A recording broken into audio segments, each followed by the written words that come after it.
જય શ્રી માતાજી નો અવાજ છે. હા હા હા. ઓકે, જય શ્રી માતાજી. આપને ઓલા માઇન્ડ કંટ્રોલ વાળા ક્લાસમાં મિસ કર્યા હતા. હા પણ હવે બહુ લેટ આવી હતી ને એટલે પછી ન 30 એટેન્ડ થાય અમારા. કઈ વાંધો નહીં, ચાલો. એનું બી રેકોર્ડિંગ છે ને? હા, એનું રેકોર્ડિંગ છે. હા, પછી શેર આવ્યું કરી નથી. દઈશ. અચ્છા, ઓકે, શેર કરી દઈશ ગ્રુપમાં. ઓકે, થેન્ક યુ પ્રભુજી. હા, થેન્ક યુ. ઓકે, ચાલો શરૂ કરીએ આપણે. આપણે આજે Shrimad Bhagavad Gita as it is follow કરીએ છીએ. એ ભક્તિ વેદાંત શ્રીલા પ્રભુપાદાની આપણે ભક્તિ શ્રીમદ ભગવદ ગીતાને ફોલો કરીએ છીએ. અને શ્રીલા પ્રભુપાદજી આપણે ઇસ્કોન એટલે કે ઇન્ટરનેશનલ સોસાયટી ફોર કૃષ્ણ કોન્શિયસનેસના સ્થાપક આચાર્ય છે.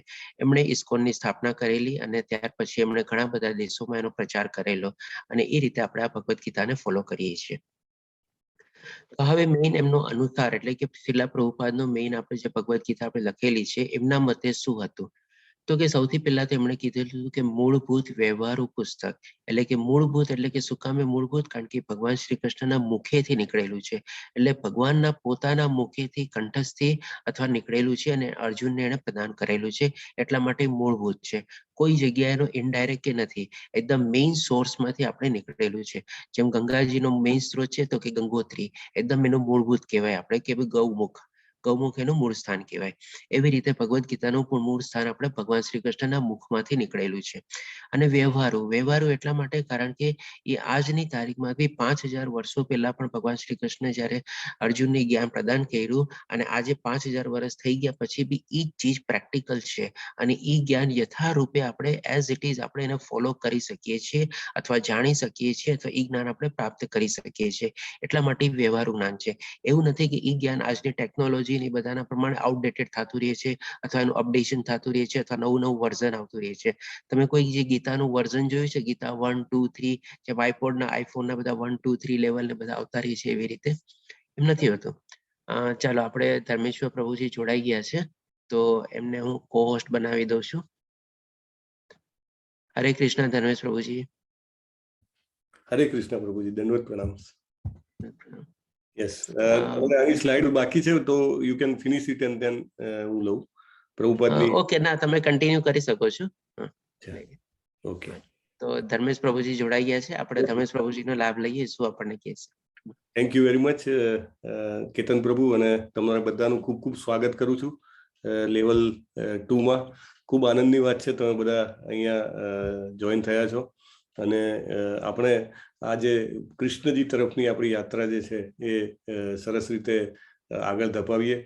લેવલ 1 થી લેવલ 2માં આવવું એ ખૂબ જ જેને કહેવાય કે સદભાગ્યની વાત છે, કારણ કે આપણે વાત થઈ હતી કે ક્રીમ આઉટ ઓફ ક્રીમ હોય એ 18 દિવસ પૂરા કરે અને એમાં પણ 18 દિવસ પૂરા કરીને ફરીથી લેવલ 2માં આવવું એ તો એનાથી પણ મોટા અવસરની વાત છે.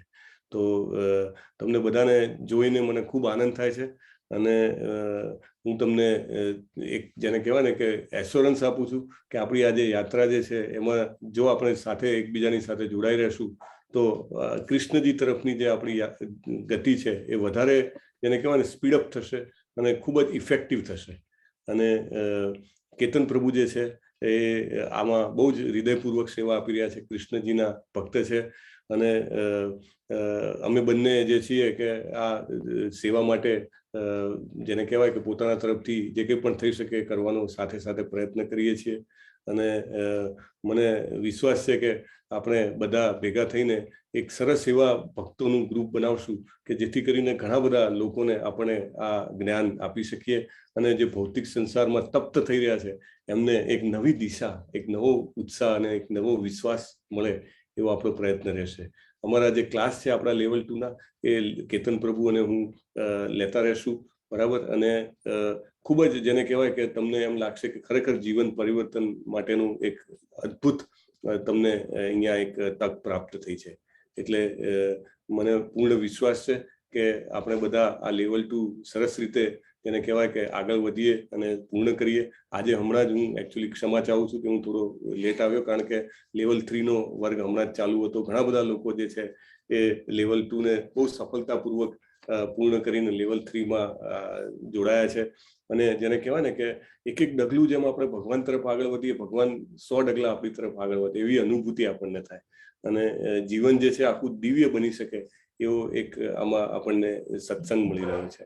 તો જે કોઈ પણ પહેલી વાર લેવલ 2માં અત્યારે જોઈન થયા છે, ક્વિકલી હું વધારે સમય નહીં લઉં, પણ મોસ્ટ ઇમ્પોર્ટન્ટ પોઈન્ટ જે છે એ મારે તમને કહેવો છે કે જે છે એ લેવલ 2 જે છે એમાં આપણે સાધના ચાર્ટ જે છે એ કવર કરતા હોઈએ છીએ કે સાધના ચાર્ટ શું છે, સાધનાનું શું મહત્વ છે. એકચ્યુઅલી આપણે લેવલ 1માં પણ વાત થઈ હતી કે ભક્તિમાં આગળ વધવા માટે 3 મિનિમમ પાયા જોઈએ. 3 મિનિમમ જે પાયા જોઈએ એ કયા કયા છે? સાધના, સેવા અને સત્સંગ. તો સત્સંગ જે છે આપણને આના દ્વારા મળી રહ્યો છે કે જ્યારે આપણે અહીંયા આગળ ભેગા થયા છીએ તો આપણને સરસ સત્સંગ મળે છે, સરસ ભગવદ્ ગીતા વિશે ચર્ચા કરવા મળે છે. પણ સેવા અને સાધના એ બે વસ્તુ જે છે એ આપણે અલગથી કરવી પડે, રાઈટ? સેવા એટલે દરેકને તક છે કે અલગ અલગ રીતે વોલેન્ટિયરની સેવા કરી શકે, અથવા તો મોટામાં મોટી સેવા તો નામ સેવા છે, રાઈટ? તમે જપ કરી શકો તો એ મોટામાં મોટી સેવા છે. તો એવી રીતે જે સાધના જે છે એ શું છે અને એમાં શા માટે આમાં ઇમ્પોર્ટન્ટ આપવામાં આવે છે એ હું અહીંયા કવર કરવા માંગુ છું. અને તમારા બધાના જાણ માટે ખાસ કહી દઉં કે આ સાધના ચાર્ટ છે એ જીવનને પરિવર્તન કરવાની અદ્ભુત, જેને કહેવાય ને કે આપણને રસ્તો પૂરો પાડે છે. એટલે મારી તમને બધાને ખાસ વિનંતી રહેશે કે તમે સાધના ચાર્ટને સમજી લ્યો અને એને વિશે કંઈ પણ તમને પ્રશ્ન હોય તો અત્યારે તમે કરી શકો છો, અથવા પછી પણ તમે કોન્ટેક્ટ કરી શકો છો. અને દિશા માતાજી જે છે એ બહુ જ રિગરસલી, જેને કહેવાય કે આમાં સેવા આપે છે, સરસ. અને તમને બધાને ડાયરેક્ટલી બી કોન્ટેક્ટ કરશે. દર ગુરુવારે, શુક્રવારે એ રિમાઇન્ડર કરતા હોય છે અને તમારા બધા પાસેથી જે સાધના ચાર્ટ હોય એ કલેક્ટ કરીને સબમિટ કરે છે. અને અમે પણ એમાં જેને કહેવાય કે સ્ટડી કરી અને ફર્ધર તમારો એપ્રોચ કરતા હોઈએ છીએ. હું જસ્ટ સ્લાઇડ શેર કરું છું. હરે કૃષ્ણ. શ્રીલા પ્રભુપાદ કી જય. ઓમ અજ્ઞાનતિમિરાન્ધસ્ય જ્ઞાનાંજન શલાકયા ચક્ષુરુન્મિલિતં યેન તસ્મૈ શ્રીગુરુદેવ નમો. વિષ્ણુપાદાય કૃષ્ણપૃષ્ઠાય ભૂતલે શ્રીમતે ભક્તિવેદાંત સ્વામિનેતિ નામ્ને નમસ્તે સારસ્વતી દેવે ગૌરવાણી પ્રચારિણે નિર્વિશેષ શૂન્યવાદી પાશ્ચાત્ય દેશતારિણે. મારી સ્લાઇડ દેખાય છે? સ્ક્રીન દેખાય છે પ્રભુ? હા, મને દેખાય છે. ભગવદ્ ગીતા અધ્યાય શ્લોક 2.40 વાળી છે, એ જ ને? હા, એ જ. Thank you. Yes. So just I will do minimise. તો સ્લાઇડ થોડી કપાય છે. ઓકે. તો આધ્યાત્મિક ઉદ્દેશને પ્રાપ્ત કરવા માટે આપણે શું કરવું જોઈએ? આપણે શરીરને સારું રાખવા માટે એક્સરસાઇઝ કરીએ છીએ, સારું ફૂડ આપીએ છીએ, રાઈટ? શિયાળો ચાલે છે તો વસાણા ખાઈએ છીએ.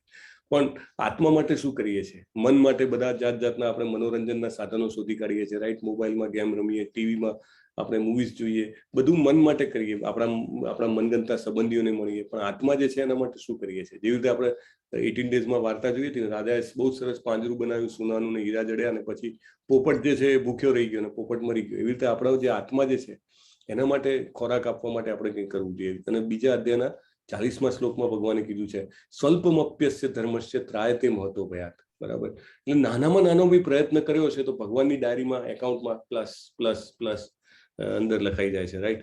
આઈ થિંક ગ્રુપમાં રિમાઇન્ડર નાખ્યા નથી લાગતા, મે B because I don't see, એટલે let me just do it quickly.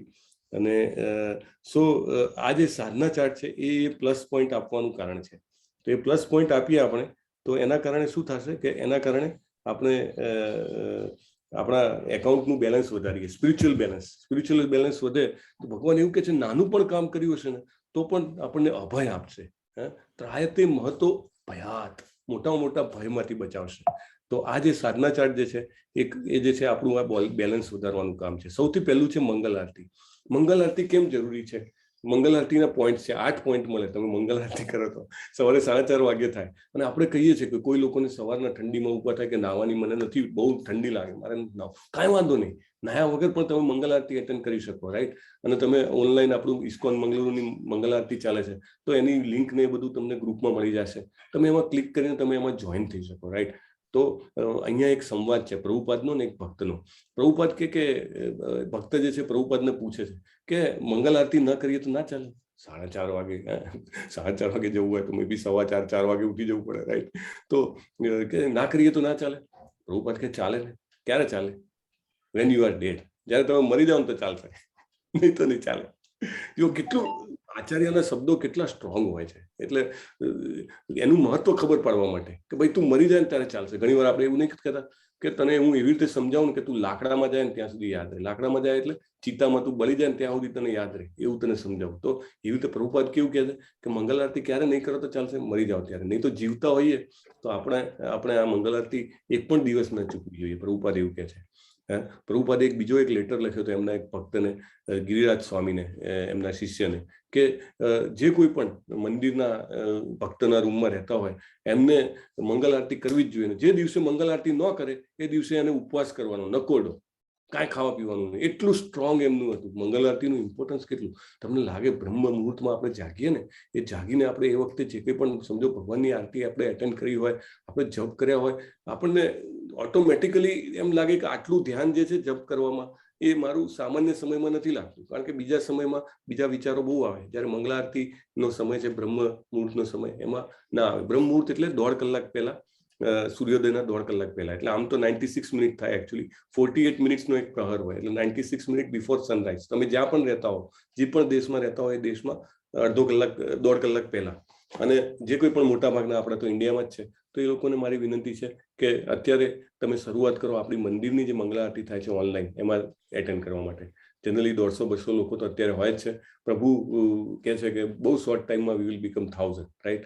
તો જરૂર આ કરો. પછી બીજો એક હયગ્રીવા કરીને શિષ્ય છે, એમને પ્રભુપાદ લખે છે કે સૌથી મોસ્ટ ઇમ્પોર્ટન્ટ પોઈન્ટ મારી સૂચનાના કયા છે? મંગલ આરતીમાં હાજરી આપો અને 16 માળા કરો.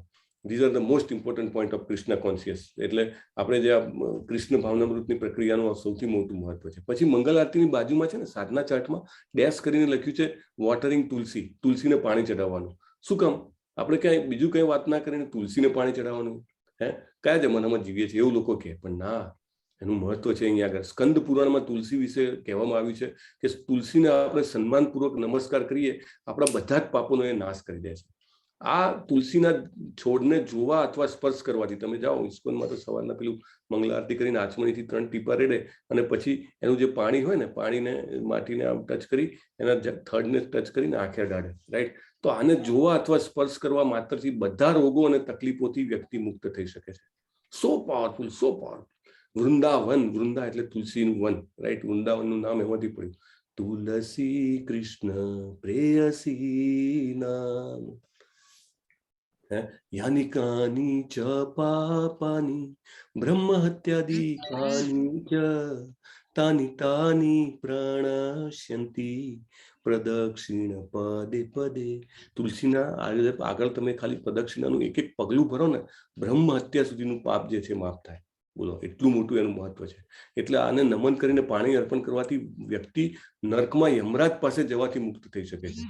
જો કોઈ તુલસીનો છોડ વાવે તો નક્કી કૃષ્ણ ભક્ત બની જાય. ભક્તિ હોય કે ના હોય, ખાલી છોડ વાવીએ આપણે અને પાણી આપતા જઈએ, ધીરે ધીરે ઓટોમેટિક પ્રગટે. ઘણી વાર એમ થાય ને કે મારા તો કામ, મારા કર્મો એવા છે ને કે ભાવ જ નથી જાગતો મનમાં યાર, અને જાગે છે તો ફટ દઈને જતો રહે છે ક્યાંક, રાઈટ?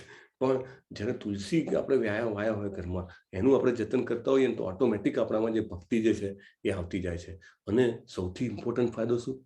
આપણે તુલસીમાંથી પત્ર લઈને કૃષ્ણજીના ચરણ કમળમાં અર્પણ કરીએ. કારણ કે કૃષ્ણજીએ કીધું છે પત્રમ પુષ્પમ ફલમ તોયમ, રાઈટ? તો પત્ર, તુલસી પત્ર આપણે કંઈ પણ ધરાવીએ ને, ઇવન ખાતી વખતે 2 આઈટમ હોય, સમજો રોટલી ને શાક હોય અને બાજુમાં પાણી મૂકીએ, પાણીમાં તુલસી મૂકવું પડે, રોટલીમાં મૂકવું પડે, શાકમાં મૂકવું પડે. કારણ કે ભગવાન તુલસી વગરનું ભગવાનને સ્વીકારવું ગમતું નથી, રાઈટ? એટલે એ પણ એક ફાયદો છે. અને કાંઈ ના હોય ઘરમાં ધરાવવા લાયક, કોઈ એવો પ્રસંગ હોય, ખાલી તુલસીનું પાંદડું લઈને ભગવાનને ચડાવ્યું ને, ભગવાનને ખૂબ આનંદ થાય છે, રાઈટ? ભગવાનના પ્રિયતમ તુલસી કૃષ્ણ પ્રેયસી નામ. એટલા માટે એનું બહુ મહત્વ છે. પછી ભારતમાં હિન્દુઓ જે છે, ભલે વૈષ્ણવ હોય કે ના હોય, તો પણ તુલસીની પૂજા કરે, બરાબર? અને અમુક જે એવા કન્ટ્રીઝ છે જ્યાં ઠંડી બહુ પડે છે, જ્યાં તુલસીનું વૃક્ષ રાખવું મુશ્કેલ છે, તો પણ લોકો કાળજીપૂર્વક રાખતા હોય છે. એક જય પરમાર પ્રભુ છે, મેં એક દિવસ એમને ફોન કર્યો તો, અમારા 3જી કે 4થી બેચમાં હતા, તો ટેક્સાસમાં હતા. મેં રાત્રે ફોન કર્યો, એમને ત્યાં વહેલી સવાર હતી, તો મને કે હું તુલસીને જળ ચડાવું છું, પેલો તુલસીનો પ્રણામ મંત્ર બોલો ને. એટલે એવા દેશમાં કે જ્યાં આટલું ડિફિકલ્ટ હોય છે તાપમાન, તો પણ એ લોકો રાખતા હોય છે. કારણ કે તુલસી પૂજા ભક્તિમાં ખૂબ મહત્વપૂર્ણ છે. બરાબર. એટલે એને ખાલી જોઈને તમે આમ જુઓ ને, ખાલી એને સ્પર્શ કરો, યાદ કરો કે મારા ઘરમાં તુલસી છે, એમને સાંભળો, એના વંદન માત્રથી વ્યક્તિ છે આખી શુભતા, જેને કહેવાય ને ઓસ્પિશિયસનેસ. ઘણા જગ્યાએ તમે જાઓ, ઘરમાં જાઓ તો એમ કે હા તમારા ઘરનું વાતાવરણ બહુ પવિત્ર લાગે છે, મંગલમાં. અહીંયા આવીને જ આમ વાઇબ્રેશન અલગ ફીલ થાય છે. તો એ જે છે ને એ તુલસીના હાજરીથી થાય ઘણીવાર, રાઈટ. અને એના સંપર્કમાં આવનાર વ્યક્તિ વૈકુંઠને એટલે ભગવાનના ધામને પ્રાપ્ત કરે છે. આ નેક્ટર ઓફ ડિવોશન જે છે એમાં પ્રભુપાદ 99 પાના ઉપર લખ્યું છે. તો મારી બધાને વિનંતી છે કે પ્લીઝ તુલસી ના હોય તો તમે વાવો અને રોજ વોટરિંગ કરવાનું. આપણા સાધના ચાર્ટમાં લખ્યું છે મંગલા આરતી અને બાજુમાં તુલસી વોટરિંગ. તો ત્યાં આગળ તમે ઓકે કરો ને એટલે 8 માર્ક તમને એના મળે. પછી 20 મિનિટ તમે પ્રભુપાદનું પુસ્તક વાંચવાનું. અત્યારે તો ભગવદ્ ગીતા તમે પૂરી કરી છે તો 20 મિનિટ ભગવદ્ ગીતા વાંચવી જોઈએ અને એના પણ માર્ક્સ છે. તો કેવી રીતે વાંચવી જોઈએ? પવિત્ર જગ્યાએ, શાંત જગ્યાએ વાંચી શકો તમે, રાઈટ. અને વિનમ્રતા રાખવાની મનમાં, મને બધું આવડે છે, ખબર છે, એવું કરીને હું વાંચું તો મને કઈ અંદર ઉતરે નહીં. એટલે થોડું સમજણ અને માર્ગદર્શન મેળવવાની જરૂરિયાત સાથે વાંચવાનું. થોડુંક પ્રાર્થના કરવાની વાંચતા પહેલા, કારણ કે હજી સુધી તો મેં કોઈ દિવસ આધ્યાત્મિક સાહિત્ય ના વાંચ્યું હોય. જાત જાતના મેગેઝિન, રિસર્ચ પેપર, ઘણું બધું વાંચી નાખ્યું હોય, રાઈટ. આધ્યાત્મિક સાહિત્ય વાંચવાની શરૂઆત કરો તો પ્રાર્થના કરવાની કે હે પ્રભુપાદ મને માર્ગદર્શન આપો, બરાબર ને. તો એ રીતે આપણે વાંચીએ ને તો આપણું પેલા હૃદયના જે આપણા દ્વાર હોય ને બધા ખુલી જાય, રાઈટ. દાખલા તરીકે એક અહીંયા પ્રાર્થના લખી છે કે હે પ્રભુપાદ, હે મારા પ્રિય ભગવાન, કોરોના વાયરસના ઝડપી ફેલાવા મને કેવી રીતે અસર કરે એની મને બહુ ચિંતા છે. મારી આપને વિનંતી છે કે આ સમજવામાં મદદ કરો. આ દુનિયા દુઃખનું સ્થાન છે સમજવામાં, અને મારા જીવનનો શું ઉદ્દેશ છે સમજવામાં હેલ્પ કરો. પછી ધીરે ધીરે વાંચી શકીએ, રાઈટ. કારણ કે વાંચવાના હેતુથી જ નહીં, પણ એક એની સાથે આપણી ક્વોલિટી રીડિંગ થાય એના માટે. તમને જે ઇન્ટરેસ્ટિંગ વર્ડ લાગે એની નીચે અંડરલાઈન તમે કરી શકો, રાઈટ. અને ફરીથી તમે એને રિવિઝન પણ કરી શકો.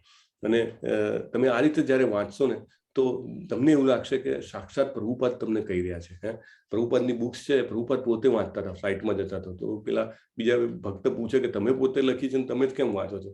પ્રભુપાદ કે no, I have not written my books, my books are written by Krishna himself. હું જ્યારે પણ લખતું છું, each and every purport Krishna has put his hands on my shoulder. ભગવાને એમના ખભા ઉપર હાથ મૂકીને એક ડિક્ટેશન લખાવ્યું છે, રાઈટ.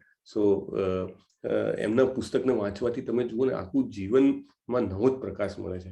એવા કરોડો લોકો મળે કે જે એવું કે મારા હાથમાં ગમે ત્યાંથી, હું પોતે એવું કહું છું, જે ફક્ત મને ભગવદ્ ગીતા આપી હતી ને, હું એનો જેને કહેવાય શાશ્વત રીતે ઋણી રહીશ.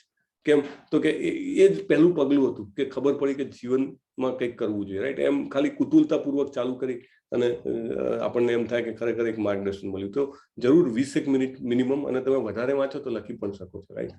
તો એક અદ્ભુત રહસ્ય મળશે જીવન જીવવાનું. અને પ્રભુપાદના પુસ્તકો છે, those are bombs, you know. તો વી શુડ ડુ ઇટ. પછી વાંચવા ઉપર એમનો એક પત્ર છે, આ પ્રેઝન્ટેશન આપણે ગ્રુપમાં મૂકી દઈશું, તમે વાંચજો. પણ પ્રભુપાદે લખ્યું છે કે મેં મારા આખા જીવનની મહેનત છે ને પુસ્તકોમાં રાખી છે. પ્રભુપાદ 2 કલાક ઊંઘતા હતા so that he can write books, right. અને બુક્સ શેના માટે? એમને ખબર હતી. એમને પેલા રિપોર્ટરે પૂછ્યું કે તમે આટલું મોટું સામ્રાજ્ય બનાવ્યું 108 સેન્ટરનું આખા વર્લ્ડમાં, તમે જશો પછી શું? મોટા મોટા એમ્પાયર એમ જ જતા રહે છે, જયારે મેઇન માણસ મરી જાય પછી કાંઈ ના થાય. પ્રભુપાદ કે I am not going to die. એટલે પેલી રિપોર્ટરને લાગ્યું કે આ તો ફેંકે છે, કે I am going to leave by my books. મારા બુક્સથી મારું જીવવાનું છે. પ્રભુપાદે કીધું છે કે this ISKCON movement is going to be there for 10,000 years. How? By books, right. એટલે આ પત્ર તમે વાંચજો. પ્રભુપાદે બહુ સરસ રીતે સમજાવ્યું છે કે why we should read, બરાબર. આપણે ભણીને બહાર નીકળ્યા પછી એમ હોય કે વાંચવાની શું જરૂર છે? હવે તો આપણા જીવન માટે વાંચવાની જરૂર છે, રાઈટ. તો એ વાંચજો તમે. પછી એક માળા કરવાની છે તમારે, રાઈટ. એક માળા મિનિમમ આપણે લેવલ 2માં એક્સપેક્ટેશન રાખીએ છીએ. તો સાધના ચાર્ટ કેવો દેખાય છે? તો આવો દેખાય છે, જુઓ સાધના ચાર્ટ.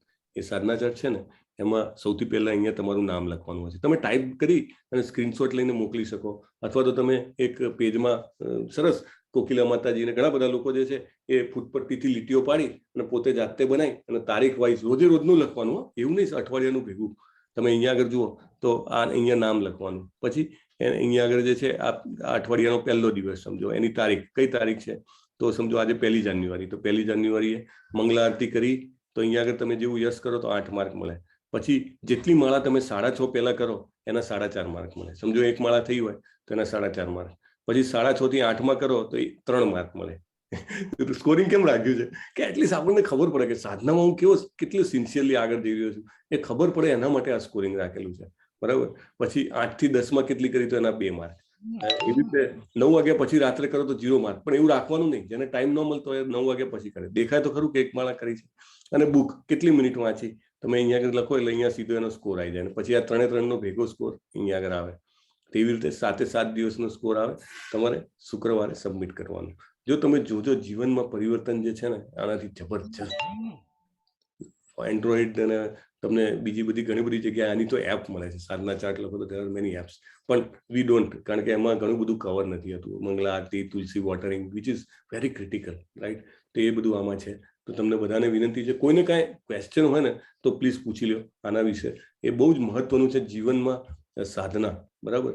તો મારી તમને બધાને વિનંતી છે, કાંઈ ક્વેશ્ચન હોય આના વિશે તો પૂછો, કારણ કે આ છેલ્લી સ્લાઇડ છે કે જેમાં આપણે જોવાનું છે. ક્યારે સબમિટ કરવાનો? દર શુક્રવારે સાંજે 10 વાગ્યા પહેલા. એના ગ્રુપના એડમિન છે, આપણા લેવલ 2 નું એડમિન જે છે એ વોટ્સએપ ગ્રુપનું એડમિન જે છે એ દિશા માતાજી હેન્ડલ કરે છે. તો એ તમને વોટ્સએપ કરશે, ગ્રુપમાં મેસેજ આવશે. અને જેના પણ સાધના ચાર્ટ માં કંઈક ઉમેરવાનું હોય, કંઈ સુધારવાનું હોય તો પણ એ જણાવે. ઇવન ઘણાના સાધના ચાર્ટ બહુ સારા હોય તો કોમ્પ્લિમેન્ટ્સ આપે. ઓહો, બહુ સરસ. મેં જોયું છે અમુક ભક્તો છે લાઈક અમરીશ પટેલ અને સો મેની અધર, એ સીધા જ એક માળામાંથી 16 માળા પણ કરી શકે છે, રાઈટ? અને continuous they are doing. Gurunath Prabhu she is doing 32 rounds regularly. So many devotees. એટલે આપણને જોઈને જ એમ થાય આપણે કેવો સરસ લોકોનો સંગાથ મળી રહ્યો છે, કે જેથી આપણે આવા લોકોનો, નહીં તો આ જમાનો કેવો છે યાર, બહાર જાઓ તો બીજી બધી વાતો, પોલિટિક્સની વાતો કરવા માટે તમને 50 જણા મળે, રાઈટ? પણ ભગવાન વિશેની સાધના કરતા હોય એના વિશે તમે વાત કરી શકો એવા બહુ ઓછા મળે, રાઈટ? તો એવા લોકો આપણને મળે એટલે, અને તમને ફીડબેક મળશે તમારા સાધના ચાર્ટ ઉપર કેવી રીતે કરવું, આગળ કરવું. So you can do that. Okay પ્રભુજી, મંગલા આરતી નું પ્રિન્ટ મોકલાવજો ને, સવારના બોલે છે ઈ. હા, અચ્છા, ઓકે. આપણે લેવલ 2 માં તો હંમેશા નવું ગ્રુપ આવે ને એટલે આ બધું મૂકી જ દઈએ છીએ. મંગલા આરતી, તુલસી આરતી અને નરસિંહ આરતી, એનું પ્રિન્ટ આઉટ છે ને આપણે અંદર એ 3 બોલે છે સવારે, તો એ આપણે ગ્રુપમાં મુકાવી દઈશું, રાઈટ? હરે કૃષ્ણ પ્રભુ. હરે કૃષ્ણ માતાજી.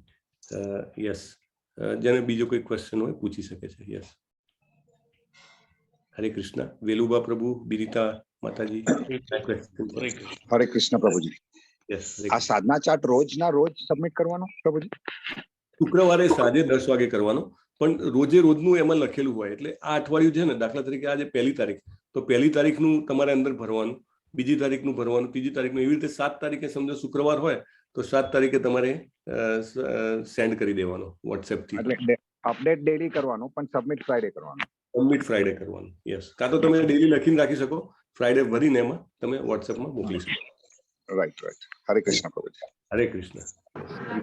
હરે કૃષ્ણ પ્રભુજી. હરે કૃષ્ણ પ્રભુજી. હરે કૃષ્ણ. હેલો, બોલો બિનિતા હરે માતાજી. કૃષ્ણ પ્રભુજી. હું શોભા બોલું છું. હા માતાજી, તમારું તો સાધના ચાર્ટ રેગ્યુલર આવે છે એટલે એમ નહીં, મારે આજનો જે ક્લાસ હતો ને એ ક્લાસ એટેન્ડ નથી. હજી અત્યારે 2 મિનિટ પહેલા જ નેટવર્ક આવ્યું, એટલે આજનું રેકોર્ડિંગ છે ને મને મેસેજ મોકલી દેજો. હા માતાજી, ડોન્ટ વરી એટ ઓલ. મને ખબર છે તમે યાત્રામાં છો, તમારી બધી જ વ્યવસ્થા થઈ જશે. આ વાંધો નહીં, નેટવર્ક નહોતું આવતું, હજી 2 મિનિટ પહેલા જ આવ્યું. સારું. હરે કૃષ્ણ. થેન્ક યુ માતાજી, ફોટો મોકલ્યા તમે સરસ મને. હા, એ આગ્રામાં હતા ને મેં કાલે. હા, હરે કૃષ્ણ. બોલો વિનીતા માતાજી. પ્રભુજી, મારો ક્વેશ્ચન એ છે કે મંગલા આરતી ઘરે થઈ શકે?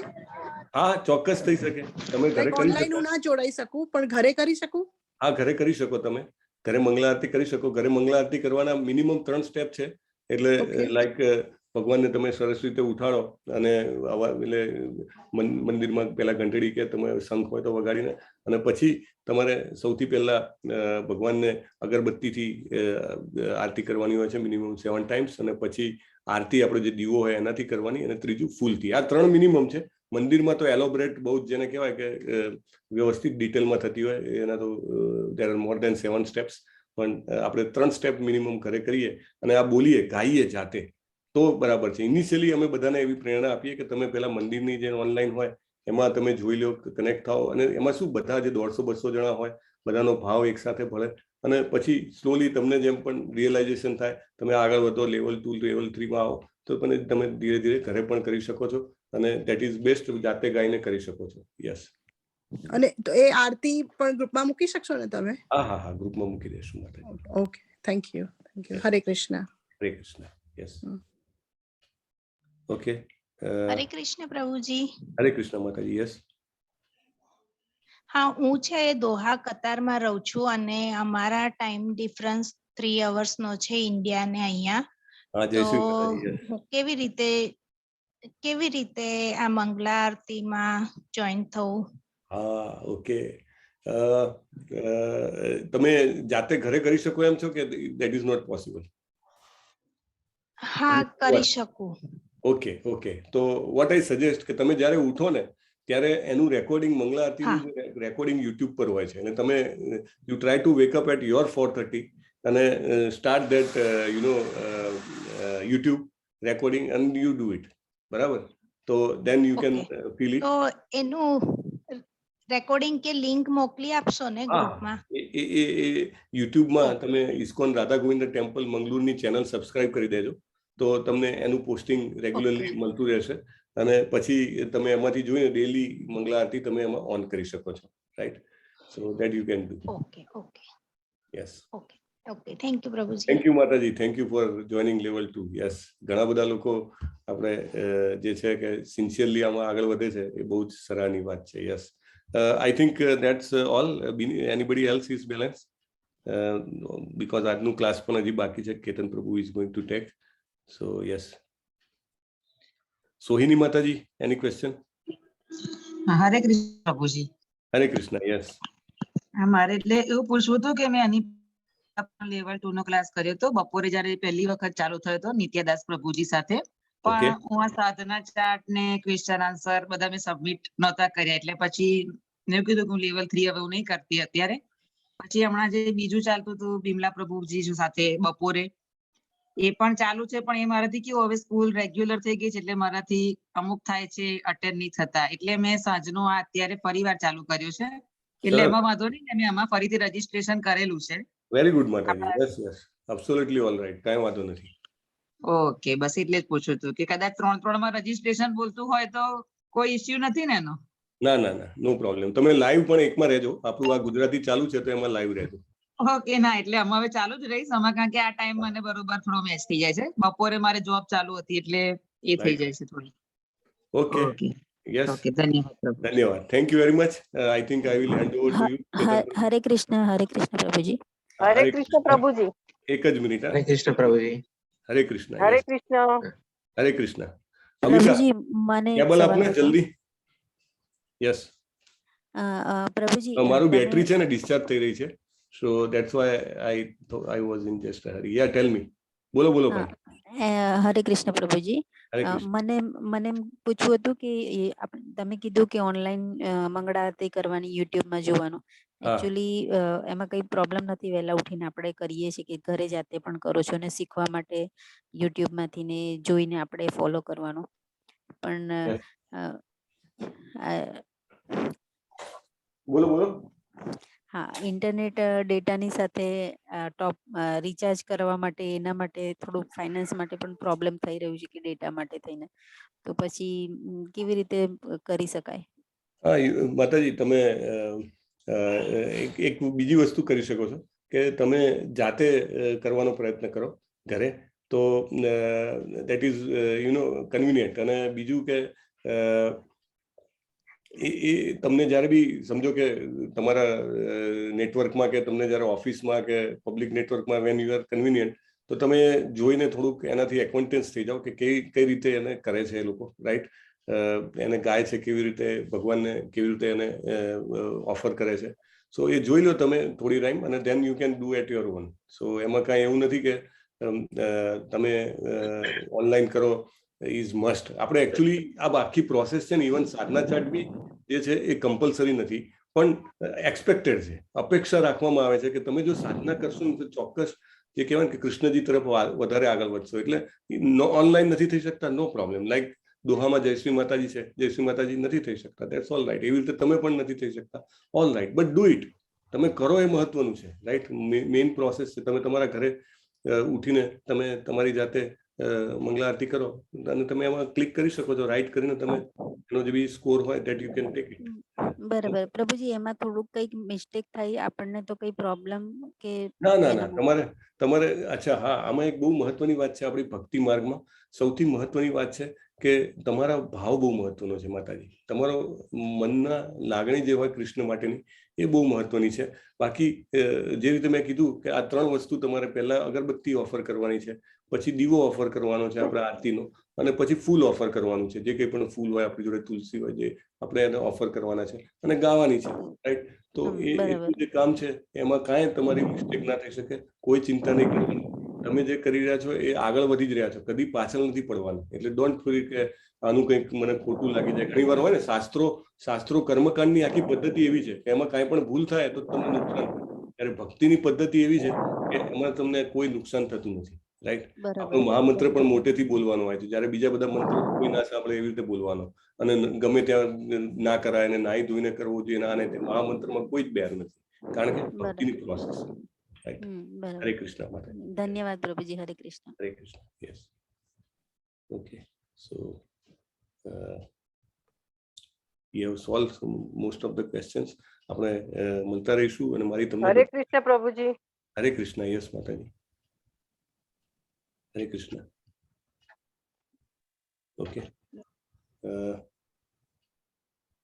સો મારી તમને બધાને વિનંતી છે કે પ્લીઝ રિમેન કનેક્ટેડ.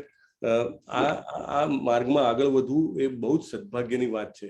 તમે લેવલ 1 માંથી 2 માં આવ્યા એ બહુ જ મોટું સદભાગ્ય છે. લેવલ 1 2 તમે જ્યારે આખું પૂરું કરો ત્યારે એના કરતાં પણ મોટું સદભાગ્ય છે, એમ સમજી શકો છો તમે. એટલે કેતન પ્રભુ કેનેડાથી એમનો બહુમૂલ્ય સમય આપીને ખૂબ, જેને કહેવાય કે હૃદયપૂર્વક કૃષ્ણ પ્રેમ વહેંચવાનો પ્રયત્ન કરી રહ્યા છે. અને મને ખૂબ જ આનંદ થાય છે કે તમે બધાએ જે છે એનો લાભ લઈ રહ્યા છો. અને વચ્ચે વચ્ચે આપણે મળતા પણ રહીશું, અને અમે બંને થોડુંક શેરિંગ કરીને આ સેવા કરવાનો પ્રયત્ન કરી રહ્યા છીએ. તમારા બધાના સહકારની અપેક્ષા છે કે આપણે સરસ આ કૃષ્ણજી તરફની યાત્રામાં એકબીજાને સપોર્ટ આપીએ. ઇવન અમને પણ તમારો સપોર્ટ છે. જ્યારે તમને જોઈએ અમને પણ પ્રેરણા મળે, ઉત્સાહ મળે, આનંદ મળે. રાઈટ? તો વિનંતી છે કે પ્લીઝ સરસ રીતે આ યાત્રામાં આગળ વધો. ક્યાંય પણ અટકો, આ એસાઇનમેન્ટ ભરવામાં અટકો. એસાઇનમેન્ટમાં 2-3 ક્વેશ્ચન હોય છે, અને એમાં નીચે તમે એકવાર તમારો જવાબ લખો એટલે પાછો નીચે તમારો જવાબ આવી જાય, સાચો જવાબ પણ આવી જાય. એટલે તમારે ટેલી કરવાનું. માર્ક હોતા નથી, ગમે તે ભરો, mark is 0 only. So it is unscored assignment. તો કાંઈ ચિંતા કર્યા વગર એમાં પરપટમાં લખ્યું હોય કે આ શ્લોકમાં જવાનું તમારે 2.7 જાઓ તો તમને તરત એનો શબ્દ મળે. એ શબ્દનો તમારે મતલબ લખવાનો હોય. બહુ જ સિમ્પલ, પણ એ શબ્દ બહુ મહત્વનો હોય. એટલા માટે એના ઉપર પ્રશ્ન બનાવ્યા હોય. બહુ મહેનત કરીને આ પ્રશ્નો બનાવવામાં આવ્યા છે. બરાબર? તો જરૂર એસાઇનમેન્ટ એટેન્ડ કરો, જરૂર સાધના ચાર્ટ ભરો. દિશા માતાજી અને વોલેન્ટિયર્સ જે હોય તમારા માટે ખડે પગે ઊભા છે. તમે, કેતન પ્રભુ છે, હું છું, એની ટાઈમ પ્લીઝ કોન્ટેક્ટ. બટ કૃષ્ણજીની આ યાત્રામાં આટલે આવ્યા છો, હવે તો એમના ચરણ સુધી પહોંચે જ છૂટકો. એ આપણે પ્રણ લેવાનું છે. Okay, yes, over to you Ketan પ્રભુ. હરે કૃષ્ણ. ધન્યવાદ ધર્મેશ પ્રભુજી. ધન્યવાદ. હરે કૃષ્ણ.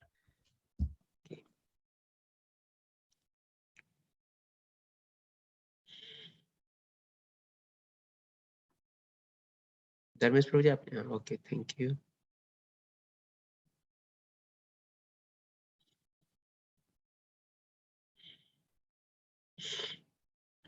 ઓકે, મારી સ્ક્રીન દેખાય છે આપ સૌને? અવાજ સંભળાય છે? ક્લિયર છે? હા, હરે ક્લિયર. કૃષ્ણ. હા પ્રભુજી, ક્લિયર.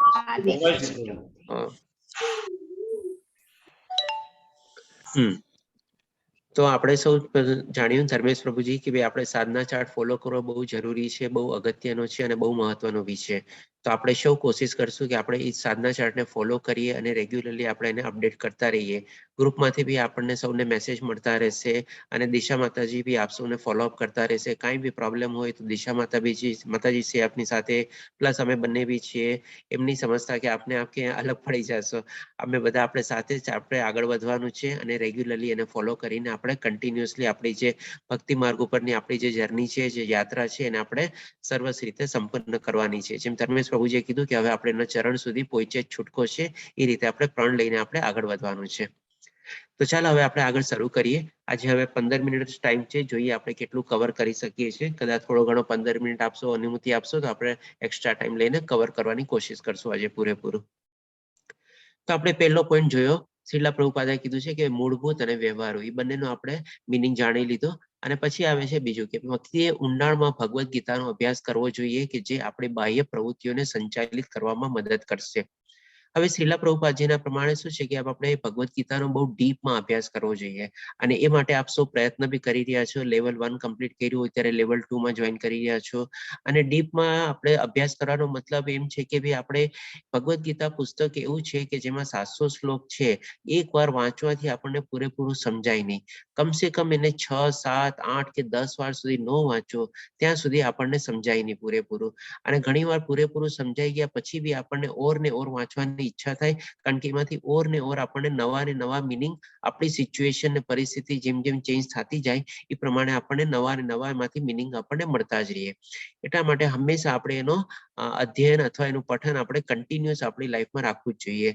જેમ આપણે સાધના ચાર્ટમાં એક બુક રીડિંગ છે તો ડેફિનેટલી આપણે દિવસના 15-20 મિનિટ આપણે જો એ ભગવદ્ ગીતા જ વાંચવા માટે પ્રયત્ન કરીએ આપણો તો સરસ મજાનો આપણો આખી થ્રુ આઉટ ધ લાઈફ આપણને કંઈક ને કંઈક નવું જ્ઞાન બી મળતું રહે, સરસ સમજણ આપણી કેળવતી સાથે જાય અને આપણને માર્ગદર્શન બી મળતું રહે. તો આ રીતે આપણી લાઈફમાં આપણે નિયમ બનાવી શકીએ કે ભાઈ એટલી 20 મિનિટથી લઈને અડધી કલાક સુધી આપણે ભગવદ્ ગીતાનું ધ્યાન ધરવાનું. તો એ પણ એક આપણે સાધના ચાર્ટના હિસાબે બી આપણી કમ્પ્લાયન્સ બી થઈ જાય અને પ્લસ આપણને ફાયદો બી થાય. અને બીજો મોટો ફાયદો એમના કહેવા પ્રમાણે કે જે આપણી બાહ્ય પ્રવૃત્તિઓને સંચાલિત કરવામાં મદદ કરશે. તો આપણે જ્યારે પહેલો લેવલ કમ્પ્લીટ કર્યું ત્યારે આપણે જોયું હતું કે ભાઈ ભગવદ્ ગીતા છે કે આપણી લાઈફનું યુઝર મેન્યુઅલ તરીકે છે. એટલે કે આપણી લાઈફમાં જે કાંઈ પણ પ્રોબ્લેમ આવે છે, જે કાંઈ પણ સિચ્યુએશન આવે છે, પરિસ્થિતિ બંધાય છે, સંજોગો બંધાય છે, બધામાં આપણને છે ને માર્ગદર્શિકા આપણને આપે છે કે આપણે કેવી રીતે આગળ વધવું, ક્યાંક અટકાઈ ગયા તો એ વિટંબણાને કેવી રીતે ઓળંગવી અને એને ઓળંગીને આપણે બીજો કેવો રસ્તો અપનાવવો કે જેથી કરીને આપણે આપણા ગોલ અથવા લક્ષ્ય તરફ આપણે આગળ વધી શકીએ. દરેકે દરેક ચીજમાં આપણને એ માર્ગદર્શિકા તરીકે બની છે. એટલે કે આપણું લાઈફ મેન્યુઅલ છે. પછી ત્રીજો પોઈન્ટ છે વ્યક્તિએ તત્વજ્ઞાનના પ્રવાહને સમજવો જોઈએ. હવે આ છે ને બહુ ગુડ મિનિંગ વાળો પોઈન્ટ છે. આમાં આપણે બહુ જરાક સરસ રીતે સમજી લઈએ. આમાં શું છે કે ભાઈ વ્યક્તિ એટલે કે આપણે લોકોએ તત્વજ્ઞાન એટલે કે આત્મજ્ઞાન અને આત્મજ્ઞાન ને આધ્યાત્મિક જ્ઞાન ને બધું આપણને ભગવદ્ ગીતામાંથી મળે છે અને પ્લસ સાથે સાથે આપણને પ્રેક્ટિકલ આપણે લાઈફ ઓરિએન્ટેડ જ્ઞાન બી આપણને મળે છે. તો એ એના પ્રવાહને સમજવો જોઈએ. એટલે કે આ એક છે ને કન્ટિન્યુઅસલી જેમ નદી અથવા સાગરના મોજા હોય ને જેમ કન્ટિન્યુઅસ એનો પ્રવાહ છે. આમાં જેમ ઘણા લોકો મેઇન આ ચીજ સમજવાની છે કે ભાઈ ઘણા લોકો એમ શું હોય કે ભાઈ હજી તો ઘણો ટાઈમ છે ને લાઈફના છેલ્લા ટાઈમમાં કરી લેશું આધ્યાત્મિક રીતે, ત્યારે પાઠ પૂજા ને બધું કરશું, અત્યારે આવી રીતે આમ છે, અત્યારે આ એન્જોય કરી લઈએ, અત્યારે આમ કરી લઈએ, તે કરી લઈએ. તો એવી રીતે નથી થતું. આજે આધ્યાત્મિક જર્ની જે છે ને આપણે કન્ટિન્યુઅસ ફ્લો અથવા કન્ટિન્યુઅસ મુવમેન્ટના હિસાબે આપણી લાઈફમાં આવી જોઈએ. એટલા માટે પ્રિઝા પ્રભુપાદા કહે છે કે વ્યક્તિને તત્વજ્ઞાનના પ્રવાહને સમજવો જોઈએ. એટલે કે આપણે પ્રવાહને કન્ટિન્યુઅસ આપણી લાઈફમાં કેળવવો જોઈએ, એને અપનાવવો જોઈએ અને એને આપણે ઇમ્પ્લિમેન્ટ કરવો જોઈએ. એમ નહીં કે પછી જેમ કે છે કે અલગતામાં નહીં. એટલે કે જેમ અત્યારે આપણે વિચારીએ છીએ કે હજી શું છે, હજી તો મારી ઉંમર ઘણી બાકી છે ને, અલગથી હું કરી લઈશ, ત્યારે હું બધું છોડી છાડી દઈશ અને ત્યારે ખાલી હું આધ્યાત્મિક જર્ની કરીશ. એટલે કે ત્યારે હું ખાલી ભગવાનની ભક્તિ જ કરીશ. એટલે કે આ બધી ચીજની અલગ તારવી દે છે અને આધ્યાત્મિક જર્ની અને પોતાની ભક્તિ સેવાની અલગ તારવી દે છે. એવી રીતે જો મારે અલગ અલગ તારવતા રહીએ તો આપણો કોઈ દી ઉદ્ધાર થવાનો જ નથી. કારણ કે આપણે કોઈ દી રીતે સંપૂર્ણ રીતે અલગ તારવી શકવાના નથી કે અત્યારે ટોટલી ભક્તિ દુનિયામાં જ આપણે પડ્યા રહ્યા અને પછી ટોટલી આપણે આધ્યાત્મિક દુનિયામાં વહી ગયા. એ ચીજ બહુ ઇમ્પોસિબલ છે. અને પ્લસ સાથે સાથે આપણો અંત સમય ક્યારે આવવાનો છે તો આપણને ખબર નથી. આપણે કેવી રીતે વિચારી શકીએ ભાઈ છેલ્લા ટાઈમમાં હું કરી લઈશ, મારા પાછલા વર્ષોમાં હું કરી લઈશ, મારા છેલ્લા વર્ષોમાં હું કરી લઈશ. તમને ખબર છે તમારા પાછલા વર્ષો ક્યાં છે, છેલ્લા વર્ષો ક્યાં છે, અંતકાળ કયો છે? તો પછી એટલે કે એના માટે આપણે છે ને કન્ટિન્યુઅસ પ્રવાહની જેમ, કન્ટિન્યુઅસ ફ્લોની જેમ આપણે આધ્યાત્મિક જર્નીને એટલે કે તત્વજ્ઞાનને આપણી લાઈફમાં આપણે કેળવવાનું છે, એને અપનાવવાનું છે અને એનું આચરણ કરવાનું છે. આ ચીજ બહુ મહત્વની છે જે શ્રીલા પ્રભુપાદા આપણને બહુ સરસ રીતે અહીંયા સમજાવે છે. હવે આપણે આગળ જોઈએ. હવે ભગવાન શ્રી કૃષ્ણની કરુણા એટલે કે શંકરાચાર્ય કહે છે કે ગીતાને અમૃત નદી તરીકે વર્ણવે છે. આપણે પહેલો લેવલ જયારે કમ્પ્લીટ કર્યું ત્યારે આપણે ગીતામાં આપણે એનો જે આધ્યાત્મ ઇમ્પોર્ટન્સ છે એ કમસે કમ આપણે 7 પોઈન્ટ કવર કર્યા હતા. 7 પોઈન્ટમાંથી આ એક પોઈન્ટ હતો કે જો આપણે એમાં આપણને જે ગીતામાં આપણે ગંગામાં આપણે નાહીએ તો આપણે કેવા પવિત્ર સમજીએ છીએ. તો એવી રીતે સાથે એની તુલના થઈ છે કે ભાઈ ગીતા પણ એક જાતનું અમૃત છે, કારણ કે ભગવાન શ્રી કૃષ્ણના મોઢામાંથી જ વહાયેલું છે. અને એમાંથી આપણને મહાભારતનો ઇતિહાસ જાણવા મળે છે, જે ઘણી બધી આપણે સિરિયલો બધામાંથી જાણ્યો છે, ઘણી ખરી આપણે ગ્રંથો વાંચ્યા છે એમાંથી બી જાણ્યો હશે. અને પછી આવે છે કે અર્જુનનો યુદ્ધ માટે ઇનકાર, એટલે કે જયારે અર્જુન યુદ્ધ માટે ઇનકાર કરે છે, જ્યારે પોતે એકવાર તૈયાર થઈ જાય છે, ભગવાન શ્રી કૃષ્ણને કહે છે કે મારો રથ તમે યુદ્ધના વચ્ચોવચ લઈને જાઓ, અને વચ્ચોવચ જઈને જ્યારે એ પરિસ્થિતિ જોવે છે, બધું એનું નિરીક્ષણ કરે છે, ત્યારે પછી એની પરિસ્થિતિ શું થાય છે અને પોતે યુદ્ધ કરવા માટે તૈયાર નથી થતો, એના હાથમાંથી ધનુષ છૂટી જાય છે, એ આપણે અધ્યાયમાં સરસ રીતે જાણશું કે એની કેવી પરિસ્થિતિ હોય છે. તો આ પરિસ્થિતિમાં ભગવાન શ્રી કૃષ્ણ જીવોના અસ્તિત્વ પ્રત્યેની કરુણાથી ભગવાન ગીતા બોલે છે. એટલે કે હવે અર્જુનની આવી પરિસ્થિતિ જોઈને ભગવાન શ્રી કૃષ્ણના હૃદયમાં આપણા એટલે કે જીવો એટલે કે અર્જુન જેવો જે ભક્ત હતો છે એની આવી હાલત થઈ શકે, તો બાકી બધા જે જીવો એટલે કે બાકી બધી જે આત્મા જે આ ભૌતિક દુનિયામાં કેટલો બધો સંઘર્ષ કરી રહી છે, કેટલું બધું આપણે સ્ટ્રગલ કરી રહી છે, તો એના પ્રત્યે કરુણા દર્શાવવા માટે ભગવાન શ્રી કૃષ્ણ આ ગીતા જ્ઞાન આપે છે અર્જુનને. તો એવી જ રીતે ભગવાન શ્રી કૃષ્ણની એક ટાઈપની કરુણા છે, જે ભગવાન શ્રી કૃષ્ણ બોધ તરીકે તો આપેલી જ છે, પણ એના કરતા વધારે એ ભગવાન શ્રી કૃષ્ણના ભક્તો પ્રત્યે કરુણા દર્શાવે છે. એવી જ રીતે ભગવદ ગીતાનું જે જ્ઞાન છે આપણા પ્રત્યે કરુણા રૂપે છે, દયા રૂપે છે, કે આપણે આ ભૌતિક દુનિયામાં આવીને કેટલો સંઘર્ષ બધું કરીએ છીએ, એમાંથી મુક્તિ મેળવવા માટે, એમાંથી મોક્ષ મેળવવા માટે આપણે આ જ્ઞાનને આપણે લેવું જોઈએ. એટલે કે ભગવાન શ્રી કૃષ્ણની આપણે પ્રત્યે કરુણાનો વહાવ આપણા તરફ થાય છે. તો આ રીતે બી એક મિનિંગ આપણે લઈ શકીએ. હવે આ એક શોર્ટમાં આપણે જે છે આપણા કુરુ પરિવારનો આખો વંશ વેલો છે. હવે આમાં આપણે વધારે ટાઈમ નહીં બગાડીએ, આપ સૌને આ બધાનું સ્લાઇડ ને પ્રેઝન્ટેશનની તો મળી જ જશે. અને જો શોર્ટમાં આપણે જોવું હોય તો આપણે શાંતનુ હતા, શાંતનુના વિવાહ ગંગા સાથે થયા હતા, ગંગા સાથે એમના ભીષ્મ તરીકે પૃથ્વ થયા હતા, જે વિવાહ નહોતા કર્યા, આજીવન બ્રહ્મચારી રહ્યા હતા.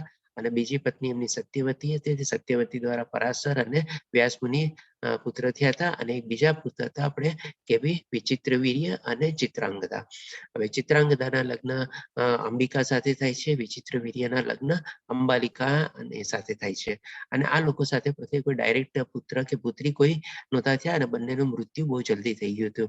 એટલે પછી માતા સત્યવતી એમના પુત્રના પુત્ર એટલે કે વ્યાસદેવને કોન્ટેક્ટ કરે છે, અને વ્યાસદેવને કોન્ટેક્ટ કરીને પછી એમના દ્વારા એમને પછી પાંડુ અને અહીંયા ધૃતરાષ્ટ્ર અને વિદુર એ 3 પુત્ર થાય છે. અને ધૃતરાષ્ટ્રના પુત્ર 100 પુત્ર, એટલે કે 100 પુત્રમાં સૌથી મોટો દુર્યોધન, પછી કુશલા એ લોકોની એક બહેન હતી અને કે એટલે કે પુત્રી દુર્યોધનની ગાંધારીની, અને બાકીના દુશાસન બીજા નંબરનો પુત્ર અને બીજા 98 પુત્ર. અને પાંડુના પછી એમના 2 લગ્ન થાય છે, કુંતી અને માદ્રી સાથે, અને એમના સાથે કુંતીની સાથે 2 પુત્ર થાય છે આપણે યુધિષ્ઠિર, ભીમ, અને 3 પુત્ર થાય છે યુધિષ્ઠિર, ભીમ અને અર્જુન. અને કુંતીનો એક એક્સપેરિમેન્ટલ પુત્ર આપણે કહી શકીએ એ રીતે હતો કર્ણ, કે જે વિવાહિત પાંડુ રાજાની સાથે વિવાહ થયા પહેલા ભગવાન સૂર્યની સાથે એક એક્સપેરિમેન્ટ કરે છે અજ્ઞાનના રૂપમાં, અને એ અજ્ઞાનના પ્રતાપે એમને કર્ણ તરીકે પુત્ર પ્રાપ્તિ થાય છે ભગવાન સૂર્ય દ્વારા. પછી આપણે આવે છે માદ્રી સાથે જેમના વિવાહ થયા હતા પાંડુના, એમની સાથે 2 પુત્ર થાય છે નકુલ અને સહદેવ. અને આ પછી 5 પાંડવોના વિવાહ થાય છે દ્રૌપદી સાથે, અને અર્જુનના બીજા વિવાહ થાય છે સુભદ્રા સાથે, સુભદ્રા સાથે અભિમન્યુ થાય છે, અને દ્રૌપદી સાથે બીજા 5 પુત્ર થાય છે. અને અભિમન્યુના પછી લગ્ન થાય છે ઉત્તરા સાથે, ઉત્તરા સાથેના પરીક્ષિત પુત્ર જન્મે છે, અને પરીક્ષિતનો પુત્ર જન્મી ગયા. અને ભગવાન શ્રી કૃષ્ણ એમના ભાઈ હતા બલરામ, અને સુભદ્રા હતી એમની બહેન, જેમના લગ્ન થયા હતા અર્જુનની સાથે. તો આ એક આપણે સંક્ષિપ્તમાં વંશવેલો સમજી લીધો કુરુ ફેમિલીનો. હવે આપણે જોઈએ ભગવદ ગીતાનું આપણે પહેલા વિભાજન કરીએ 3 ભાગમાં, એટલે કે 1 થી 6 અધ્યાય, પછી 7 થી 12 અધ્યાય, અને 13 થી પછી 18 અધ્યાય. તો આમાં આપણે સમજીએ કે સૌથી પહેલા 1 થી 6 અધ્યાય આપણે એને કર્મયોગ તરીકે લઈ શકીએ, અથવા થોડું ઘણું આપણે જ્ઞાન યોગની સાથે એને આપણે કમ્પેર કરી શકીએ. અને બાકી આપણે 7 થી 12 અધ્યાયમાં ટોટલી આપણે ભક્તિ યોગ તરીકે જ આવેલો છે. અને બાકીનો 13 થી 18 અધ્યાયમાં પણ ફરીથી આપણને ભગવાન શ્રી કૃષ્ણ જ્ઞાન પ્રદાન કરે છે, એકદમ પ્રેક્ટિકલ ટાઈપનું બધું નોલેજ આપણને આપે છે. આપણે 13મા અધ્યાય જે આપણે ક્ષેત્ર વિભાગ યોગથી લઈને 18મો અધ્યાય જે કર્મ સંન્યાસ યોગ હતો એમાં સંપૂર્ણ થાય છે એ રીતે. હવે આપણે અત્યારે ભક્તિ યોગ જે છે અધ્યાય 7 થી 12માં આવેલો છે. હવે વચ્ચે શું કામ આવેલો છે? તો એનું પણ કારણ આપણે થોડુંક સંક્ષિપ્તમાં સમજી લઈએ કે ભાઈ ભક્તિ યોગ શ્રીમદ ભગવદ ગીતાની મધ્યમાં કેમ છે? તેનું કારણ આચાર્ય શું આપેલું છે? આચાર્ય એટલે કે શ્રીલા પ્રભુપાદાજીએ શું આપેલું છે? જે ભગવદ ગીતા માટે એમના અનુસાર કેવી રીતે 3 પોઈન્ટ આપણે સમજ્યા, એવી જ રીતે ભક્તિ યોગ બી 7 થી 12મા અધ્યાયમાં એમના પ્રત્યે એનું શું મંતવ્ય છે એ પણ આપણે સમજી લઈએ. સૌપ્રથમ આવે છે કે ભક્તિ એ રહસ્ય છે, એટલે ખૂબ જ રહસ્ય છે. ભક્તિ એ તમામ શાસ્ત્રોનો સાર છે. એટલે કે આપણે જોઈએ છીએ કે ભાઈ આપણે જેટલા બી આજે આધ્યાત્મિક શાસ્ત્રો છે, જેમ કે પુરાણો છે, વેદો છે, વેદાંત સૂત્રો છે, એ બધા છે ને એનો સોર્સ શું છે, એનો ઉદ્ભવ સ્થાન શું છે? તો કે બધાનું જે સોર્સ અને ઉદ્ભવ સ્થાન જે છે એ ભગવદ ગીતા જ છે. અને ભગવદ ગીતામાંથી જ આ બધી ચીજો નીકળેલી છે. એટલે ભગવદ ગીતા સિવાય બીજું કોઈ શાસ્ત્રનું છે ને ઉદ્ભવ સ્થાન છે જ નહીં. એટલે આપણે મેઇન ચીજ જે છે આપણે ભગવદ ગીતા કહી શકીએ, અને બાકી બધોમાંથી એના પેટા આપણે શાસ્ત્ર રૂપે આપણે નીકળેલા છે એને આપણે વર્ણવી શકીએ. એટલા માટે કે ભાઈ ભગવદ ગીતામાં આપણે ટોપમોસ્ટ રહસ્ય છુપાયેલું છે એ રીતે. પછી બીજો પોઈન્ટ છે કે ભાઈ કર્મ અને જ્ઞાન યોગ ભક્તિ વિના અપૂર્ણ છે. તેથી ભક્તિ બંનેથી ઘેરાયેલી છે. ભક્તિ એ કર્મ અને જ્ઞાન યોગને જીવન આપે છે. હવે આમાં એક આપણે સરસ રીતે એક્ઝામ્પલ દ્વારા સમજી લઈએ કે માની લો આપણે કોઈ સરસ મજાની જ્ઞાન મેળવી અને ડિગ્રી લીધી, કોઈ ગ્રેજ્યુએટ ડિગ્રી લીધી, કોઈ પ્રોફેશનલ ડિગ્રી લીધી, જેમ કે CA, એન્જિનિયર કે કોસ્ટ એકાઉન્ટન્ટ કે કાંઈ બી કોઈક એવી હાયર ડિગ્રી હોય, PhD ડિગ્રી બી લીધી. એ બધી ડિગ્રી મેળવી આપણે ઘણું બધું જ્ઞાન ને બધું મેળવી લીધું. હવે એ પછી કરવાનું શું આપણે? એ જ્ઞાનને આપણે એપ્લાય કરવાનું ને. તો એ જ્યારે એવી જ રીતે આપણે જેમ કર્મયોગ અને જ્ઞાન યોગનું બધું આપણે જ્ઞાન પ્રાપ્ત કરી લીધું, પછી આપણે કરવાનું શું આપણે? તો કે ભક્તિ કરવાની. જેવી રીતે બધું જ્ઞાન મેળવ્યું, આપણે જે ભૌતિક દુનિયાનું બધું જ્ઞાન આપણે મેળવી લીધું ડિગ્રીના રૂપમાં, સો કોલ્ડ બધી ડિગ્રીના રૂપમાં, એ ડિગ્રીના રૂપમાં પછી મેળવ્યા પછી આપણે કરીએ શું? કાં તો આપણું કંઈક પોતાનો આપણો વ્યવસાય ચલાવીએ, પ્રેક્ટિસ કરીએ કે કંઈક કરીએ, અથવા તો આપણે કોઈ જગ્યાએ નોકરી કરીએ. એવી રીતે આપણે એને એપ્લાય કરીએ, એ જ્ઞાનને આપણે એપ્લાય કરીએ. તો એવી જ રીતે જે કર્મયોગ અને જ્ઞાન યોગ દ્વારા જે આપણને જ્ઞાન મળ્યું એને આપણે એપ્લાય કેવી રીતે કરવાનું? તો કે ભક્તિ યોગ દ્વારા. એ રીતે એટલા માટે ભક્તિ યોગ જે છે એ બહુ જ આપણે ઇમ્પોર્ટન્સ છે. કારણ કે અલ્ટિમેટલી બધાનું એન્ડ રિઝલ્ટ, બધાનું નિચોડ આપણે ભક્તિ યોગમાં થાય છે. પછી ત્રીજો પોઈન્ટ આવે છે કે ભાઈ સામાન્ય રીતે આપણે જ્યાં સુધી ધનિષ્ઠ ન બનીએ ત્યાં સુધી આપણે કોઈ પણ બાબત ગુપ્ત રાખીએ છીએ. તેથી આદરથી ભક્તિ યોગ મધ્ય સ્થાનમાં છે. હવે આમાં પણ એક આપણે 10ટા એક્ઝામ્પલ લઈ લઈએ, જેમ આમાં જ કીધું છે એ પ્રમાણે, જ્યાં સુધી ધનિષ્ઠ ન બનીએ. એટલે કે માની લો કોઈ માણસ પાસે લિમિટેડ પૈસા છે, પૂરા પૈસા નથી, એ તો શું એ દેખાડો કરવાનો છે? માણસ દેખાડો ક્યારે કરે પોતાની ચીજનો? જ્યારે પોતાના હિસાબે પોતાની પાસે પર્યાપ્ત થઈ ગયું હોય, અથવા પર્યાપ્ત થોડું વધારે થઈ ગયું હોય, અથવા પોતાના હિસાબે થોડુંક વધારે થઈ ગયું હોય, અધિક થઈ ગયું હોય, ત્યારે જઈને થોડો ઘણો એનો શો ઓફ કરે, અથવા તો બીજાને દેખાડે, અથવા તો બીજાને કહે, અથવા તો જ્યાં સુધી સીમિત માત્રામાં પોતાને ન લાગે ત્યાં સુધી કોઈ ચીજ માણસ કોઈ દેખાડે નહીં. આજે માની લો આપણે એક એક્ઝામ્પલ લઈએ કે ભાઈ આપણે થોડાક પૈસા કે થોડુંક અમુક આપણી પાસે થઈ ગયું, તો આપણે જાણીએ છીએ કે આપણા કરતા ઘણા લોકો બધા પૈસાદાર માણસોને બધા જે છે, તો એની પાસે શું આપણે જેને દેખાડીએ કે મારી પાસે આટલી પ્રોપર્ટી છે, આટલી મિલકત છે, આટલી એસેટ છે, આટલી બેંક બેલેન્સ છે? ડેફિનેટલી ન દેખાડીએ. તો એવી જ રીતે બી ભક્તિનું છે. આપણે જે ભક્તિ શરૂ કરીએ છીએ બહુ અલ્પ ભક્તિ જે છે આપણી સામે આપણે મોટા એવા ભક્તો જે છે, સંતો છે, મહાઋષિઓ છે, એના તરફથી આપણે જોઈએ અને પ્રેરણા મેળવીએ ત્યારે આપણી ભક્તિ શું છે, બહુ જ અલ્પ છે. કાંઈ પોઈન્ટમાં આવતી હોય તો ડેફિનેટલી આપણે એનો દેખાડો કરવાની જરૂર નથી. તો એ જ રીતે છે કે ભાઈ આપણે એને ગુપ્ત રાખીએ છીએ, અને એવી જ રીતે બધાએ પોતપોતાની ભક્તિને બને ત્યાં સુધી છે ને પોતાના પ્રત્યે ગુપ્ત રાખવી જોઈએ, અથવા તો ડિસ્ક્લોઝ કોની સામે કરવી જોઈએ? કે જે એને સારી રીતે જોતો હોય, અથવા તો એવો કોઈ સારો ભક્ત હોય કે જેને થોડું ઘણું એનાથી બી એને પ્રેરણા મળે. હોઈ શકે આપણાથી બી ન્યૂનતમ ઘણા લોકો હોય, તો એને પણ સામે એને કઈ પ્રેરણા દેવા માટે આપણે થોડુંક આપણે એને કહી શકીએ, આપણું નોલેજ શેર કરી શકીએ, આપણે એને જ્ઞાન આપવાની કોશિશ કરી શકીએ. આજે જેમ કે હું આપણે આ ક્લાસીસને રહું છું, તો હું માની લઉં કે હું આમ છું તેમ છું, તો એનાથી મને કોઈ લાભ નથી થવાનો. પણ હું એક મારો પ્રયાસ કરું છું, હું આપ લોકોની સાથે શેર કરું છું. એવું જ્યારે મારામાં નિમ્ન ભાવ લાવું અને એ પ્રયાસને હું આગળ વધારું, ત્યારે મને નવું જ્ઞાન પ્રાપ્ત બી થઈ શકે અને હું જે સંદેશો પહોંચાડવા માંગુ તો એ થોડો ઘણો આપના તરફ પહોંચી બી શકે અને આપ બી પ્રમાણે આચરણ કરી શકો. પણ આજે હું જઈને મોટો માણસ બનવાની કોશિશ કરું, તેમાંથી મને કોઈ નથી થવાનું, મારો નાશ જ થવાનો છે, મારો સર્વનાશ જ થવાનો છે. તો એ રીતે કે આપણે ગુપ્ત રાખવાની છે બધી ચીજ આપણી. આ રીતે ભગવાન આપણને આચાર્યજી સમજાવે છે. પછી એક ચોથું પોઈન્ટ બી આપણે સમજીએ કે સૌથી મહત્વપૂર્ણ મધ્યમાં રાખવામાં આવે છે. દાખલા તરીકે એક રાજાનો દાખલો આપેલો છે કે ભાઈ રાજા જ્યારે પોતાની સાથે નીકળતો હોય ત્યારે એની બાજુમાં સૈનિકો ને આ ને તેને બધા નીકળતા હોય. તો એ જ રીતે દાખલો આજની આપણે પ્રેક્ટિકલ લાઈફમાં લઈ લઈએ. કોઈ એવા મોટા વીઆઈપી નીકળતા હોય તો એની આજુબાજુમાં બધા એની સિક્યુરિટી ગાર્ડ હોય, બીજા એના જે સબોર્ડિનેટ બધા આસિસ્ટન્ટ ને બધા ઈ હોય, એવી રીતે હોય. ક્યારે કોઈ મોટા માણસનું કોઈ પ્રતિનિધિ મંડળ બી કોઈ જગ્યાએ જતું હોય તો પેલા એનું જે નાનું અથવા આસિસ્ટન્ટનું જે ડેલિગેશન હોય એ પેલા પહોંચી જાય, પછી એનાથી થોડું હાયર લેવલનું પહોંચે, પછી પોતે પહોંચે, એવી રીતે હોય છે. તો એવી જ રીતે ભક્તિની જેમ આપણે એક બીજો એક્ઝામ્પલ લઈએ, જેમ બર્ગર અથવા સેન્ડવિચ હોય તેમાં નીચે બ્રેડ હોય, વચ્ચે સરસ મજાનું એક ચીઝ કે પનીર કે બધાનું એક પડ હોય ને ઉપરમાં પાછું બ્રેડનું પડ આવી જાય. એટલે કે જે ભક્તિ છે એ એકદમ વચ્ચોવચ્ચ જે મહત્વનો પાર્ટ છે એને વચમાં રાખવામાં આવે છે. આજુબાજુ આપણે કહી શકીએ એનું સબોર્ડિનેટ અથવા આસિસ્ટન્ટ પાર્ટ તરીકે છે. તો આ 4 પોઈન્ટ હતા કે જેમાં માટે ભક્તિ આપણે ભગવદ્ ગીતાના 7 થી 12 અધ્યાયમાં આવેલી છે. હવે આપણે જે શ્રીલા પ્રભુપાદાની જે આપણે Bhagavad Gita as it is follow કરીએ છીએ, તો એ પણ એક ગુરુ શિષ્ય પરંપરામાં ચાલી આવે છે.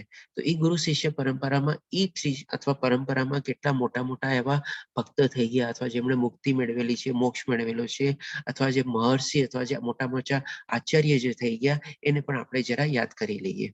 તો શ્રીલા પ્રભુપાદની ટીમડી મુખ્યત્વે આધારિત છે આ બધા લોકોના ઋષિ મુનિઓ અથવા મોટા આચાર્યો અથવા તો મુક્ત આત્મા ઉપર. બીજા પહેલા છે આપણે શ્રીલા બલદેવ વિદ્યાભૂષણ, પછી આવે છે શ્રીલા વિશ્વનાથ ચક્રવર્તી ઠાકુર, પછી આવે છે શ્રીલા શ્રીધર સ્વામી, અને પછી આવે છે શ્રીપદ રામાનુજાચાર્ય. આનું નામ બહુ આપણે ફેમસ છે રામાનુજાચાર્ય, અને એના ઉપરથી પણ આ બધા એમના મોટા સંતો ને બધા હતા.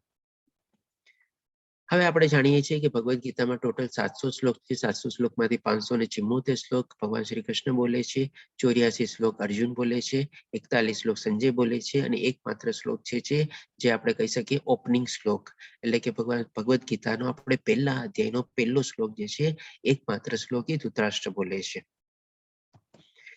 હવે આપણે આજે અધ્યાય 1 અને 2 ભાગમાં વિભાજન કરેલો છે. પહેલો અધ્યાય આપણે લીધેલો છે પહેલા શ્લોકથી લઈને 27 શ્લોકમાં, જેમાં આપણે કૌરવી સેનાનો પરિચય આપવામાં આવે છે, પાંડુપુત્રને બધાની સેનાનો પરિચય આપવામાં આવે છે, કોણે કેવી રીતે સેના કરેલી છે એ આપવામાં આવે છે, 18 અક્ષોણ સેનાનો આપણે પરિચય લેશું, એ બધી રીતે કેવી રીતે તૈયારીઓ કરેલી છે, કેવી રીતે વ્યૂહરચના બધી કરેલી છે, એ બધી ચીજ આપણે સમજશું. અને પછી બીજા ભાગમાં છે જે 28 અને 46 શ્લોકમાં જે અર્જુનની શંકાઓ હતી, 4 શંકાઓ હતી અને 5મું એનું કન્ફ્યુઝન અને ડાઉટ હતું, એ પણ આપણે લેશું. હવે જોઈએ આપણે આજે કેટલું કવર કરી શકીએ છીએ. મારા ખ્યાલથી ટાઈમ તો થઈ ગયો છે. જો આપ સૌ મને કહો તો આપણે આજે કવર કરીએ, નહીં તો પછી આપણે પહેલા અને બીજો બંને ભાગ આપણે કાલે પૂરતું રાખીએ અને કાલે પૂરું આપણે કવર કરી લેશું. આપણે જેમ આપ સૌ પ્રમાણે. હરે કૃષ્ણ, જય શ્રી કૃષ્ણ. આપ ચેટ બોક્સમાં બી ટાઈપ કરી શકો છો અથવા પોતાને અનમ્યુટ કરીને બી કરી શકો છો. ઓકે, કન્ટિન્યુ કરવું છે આપણે? આજે લઈ લો. આજે લઈ લો તો બહુ સરસ. કરો ને. નો પ્રોબ્લેમ પ્રભુજી. કન્ટિન્યુ હરે કરો. કૃષ્ણ. કન્ટિન્યુ કરો પ્રભુ. કન્ટિન્યુ. ઓકે, ચાલો. ધન્યવાદ. ખૂબ આપનો બધાનો ખૂબ આભાર. તો આપણે આજે પહેલો ભાગ કન્ટિન્યુ કરવાની કોશિશ કરીએ અને થાય એટલું કમ્પ્લીટ કરીએ.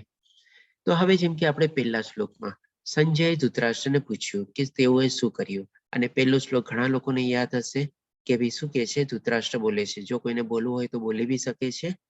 હરે કૃષ્ણ, જય શ્રી કૃષ્ણ. એકદમ ફાસ્ટેસ્ટ ફિંગર ફર્સ્ટ આપણે લઈએ. ચાલો, આપણે કોણ બોલે છે ફટાફટ? હરે કૃષ્ણ પ્રભુજી. હરે કૃષ્ણ. ધન્યવાદ. પ્લીઝ બોલો. રાજેન્દ્ર પ્રભુજી પહેલા બોલ્યા. Fastest finger. બોલો. ધર્મ ક્ષેત્રે કુરુક્ષેત્રે સમવેતાયુયુત્સવ મામકા પાંડવાશ્ચૈવ કિમ કિર્વત સંજય. ખૂબ ધન્યવાદ રાજેન્દ્ર પ્રભુજી. હરે કૃષ્ણ. હા, હરે કૃષ્ણ પ્રભુજી. તો શ્લોકા રીડિંગ ને શ્લોકા પઠન કરવું બી બહુ જરૂરી છે. અને અમારો એક ભક્તિ વૃક્ષા કરીને ચાલે છે, એમાં દીપ્તિ માતાજી કરીને છે, અમને બધાને શ્લોકા પઠન બી બહુ સરસ રીતે શીખવાડે છે. એની પાસેથી હું બી શીખું છું અને ઘણા બધા શ્લોકો મેં બી અત્યારે યાદ કરી લીધા છે. પહેલા અને બીજા અધ્યાયના લગભગ બધા શ્લોકો યાદ થઈ ગયા છે ભગવાન શ્રી કૃષ્ણની કૃપાથી અને દીપ્તિ માતાજીના ગાઈડન્સથી. તો આપ સૌને પણ વિનંતી કે જે લોકોને શ્લોકા પઠન અથવા શ્લોકામાં ઇન્ટરેસ્ટ હોય એ લોકો બી બધામાં ઇન્ટરેસ્ટ લઈને આગળ વધી શકો છો. તો હવે આપણે જોઈએ ભગવાન શ્રી કૃષ્ણ ધૃતરાષ્ટ્ર પહેલા શ્લોકમાં શું કહે છે કે ભાઈ સંજયે ધૃતરાષ્ટ્રને પૂછ્યું, જે પ્રમાણે રાજેન્દ્ર પ્રભુજીએ શ્લોક લીધો એ પ્રમાણે કે શ્રીમદ ભગવદ્ ગીતાને કેવી રીતે, એમાંથી આપણે 3 ચિહ્ન છે કે ભગવદ્ ગીતા જયારે 3 જણા સાંભળે છે, એક સંજય સાંભળે છે, એક અર્જુન સાંભળે છે અને સંજયના દ્વારા ધૃતરાષ્ટ્ર સાંભળે છે. હવે 3 જણા સાંભળે છે પણ 3નું પરિણામ શું આવ્યું? અર્જુને સંપૂર્ણ રીતે સરસ રીતે સમજી લીધી, શરણાગતિ લીધી અને ભગવાન શ્રી કૃષ્ણને આંગળી દોરીને યુદ્ધ બી જીતાડ્યો અને એને રાજ્ય બી અપાયું.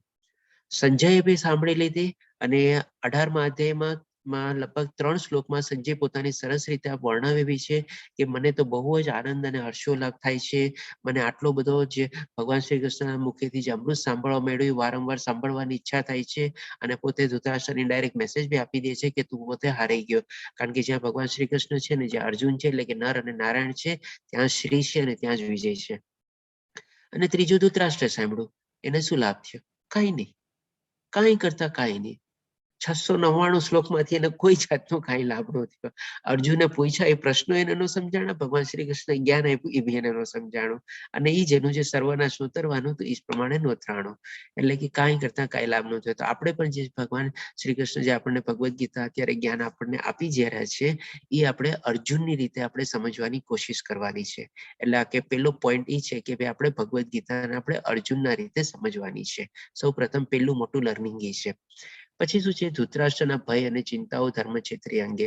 હવે એ પણ આપણે સમજશું કે ભાઈ આજની તારીખમાં ભૌતિક દુનિયામાં રહીને બી આપણા પણ છે ને એવા ધૃતરાષ્ટ્ર જેવા ઘણા બધા ભય અને બધા જેને આપણે કહીએ કે ભાઈ ચિંતાઓ છે, ટેન્શન છે, સ્ટ્રેસ છે, ડિપ્રેશન છે, બધા હોય છે.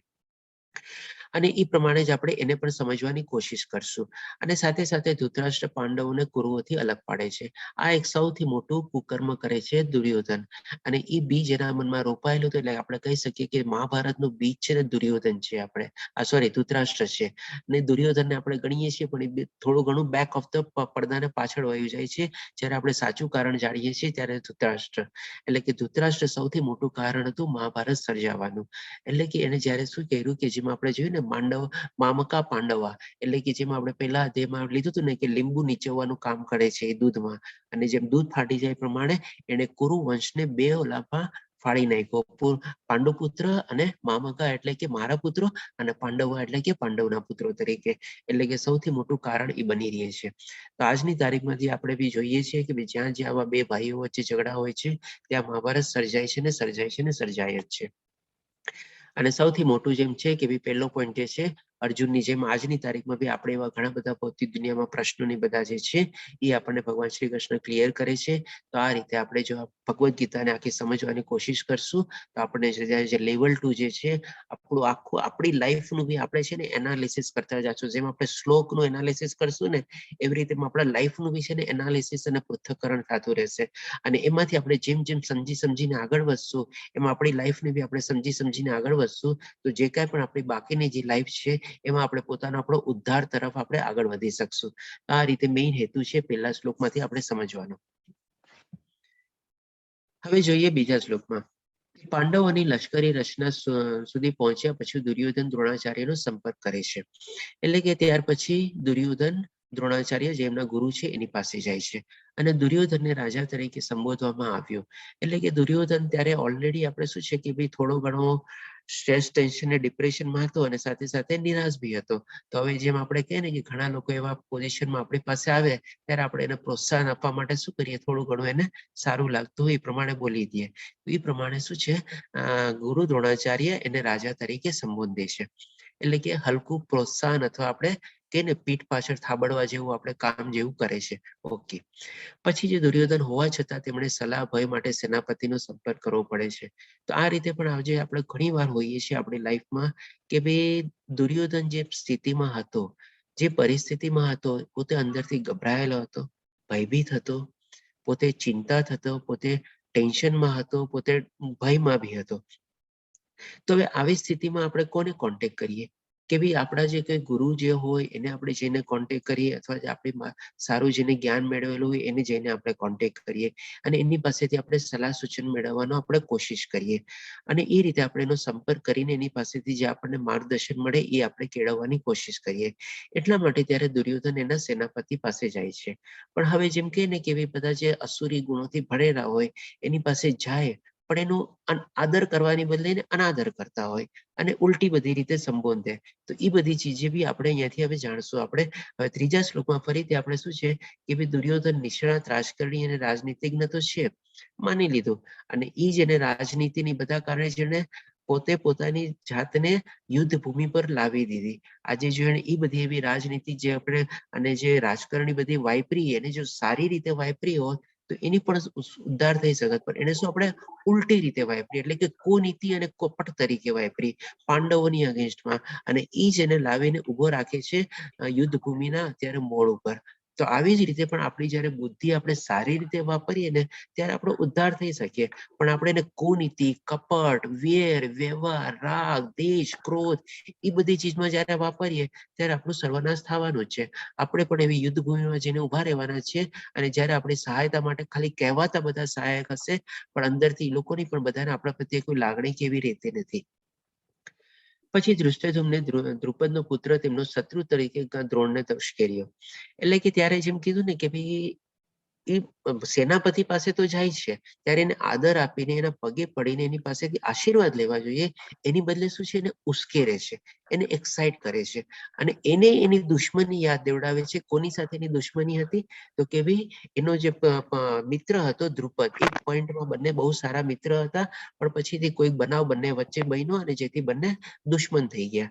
એટલે કે આપણે કહીએ ને કે એકબીજાનું મોઢું જોવા મોટા તૈયાર થતા એવા મોટા દુશ્મન થઈ ગયા, જે લોકો એક ટાઈમમાં બહુ સારા મિત્ર હતા.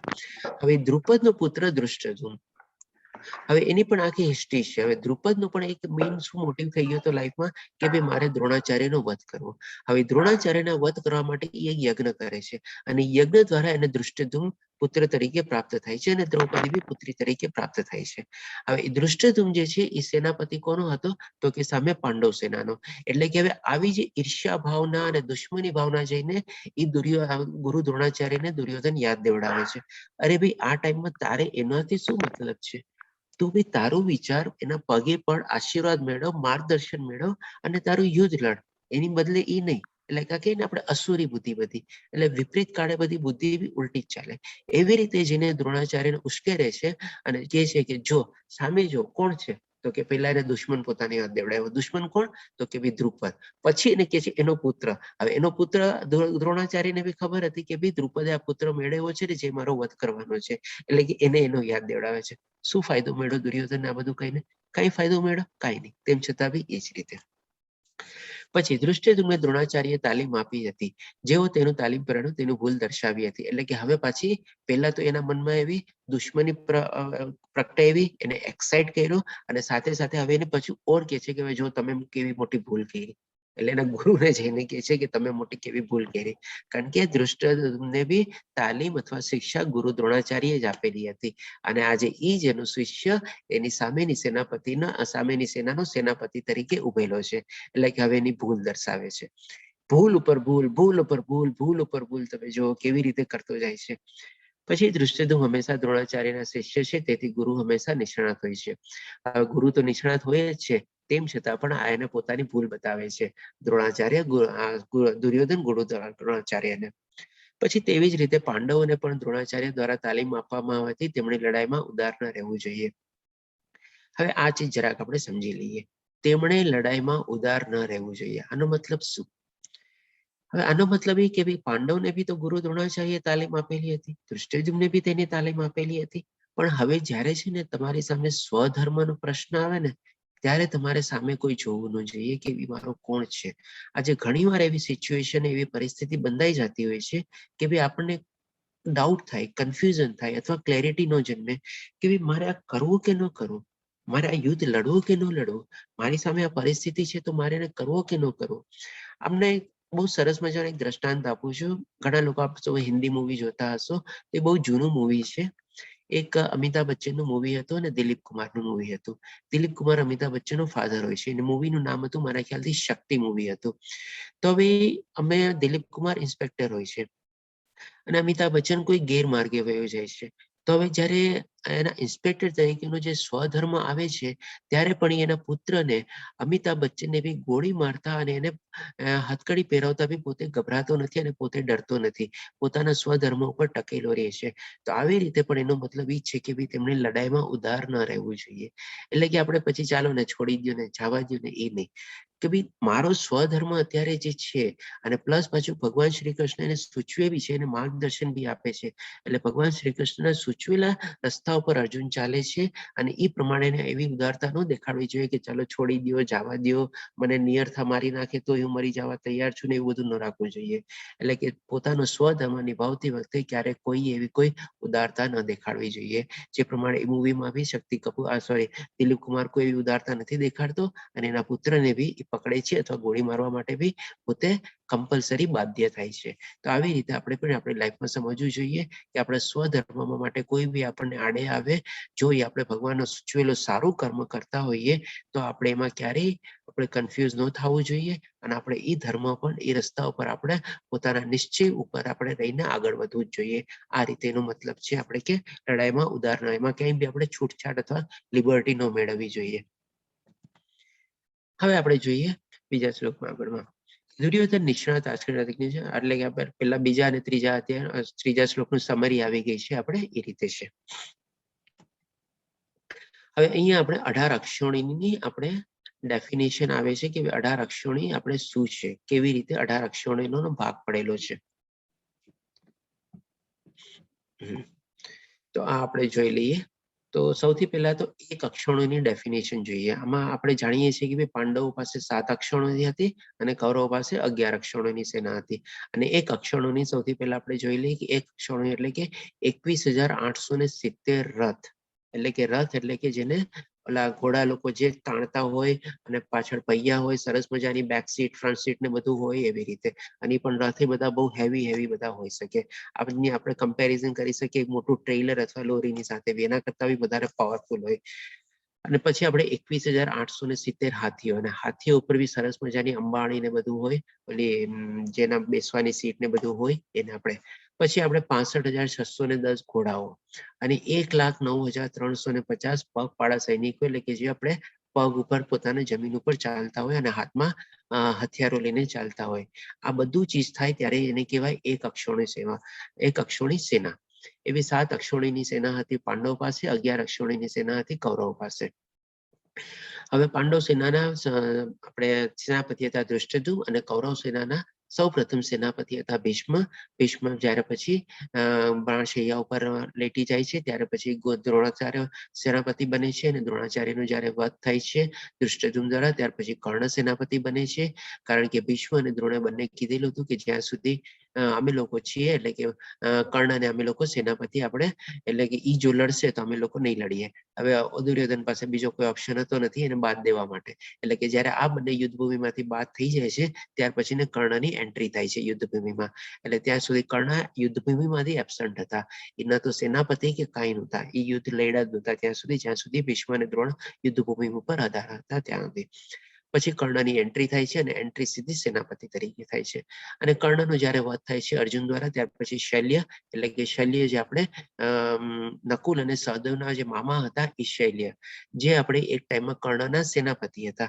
પછી એ સેનાપતિ સારથી હતા અને સારથીમાંથી પછી જ્યારે કર્ણનો વધ થાય છે પછી શલ્ય અને જે નકુલ અને સહદેવના મામા હતા એ સેનાપતિ બની જાય છે.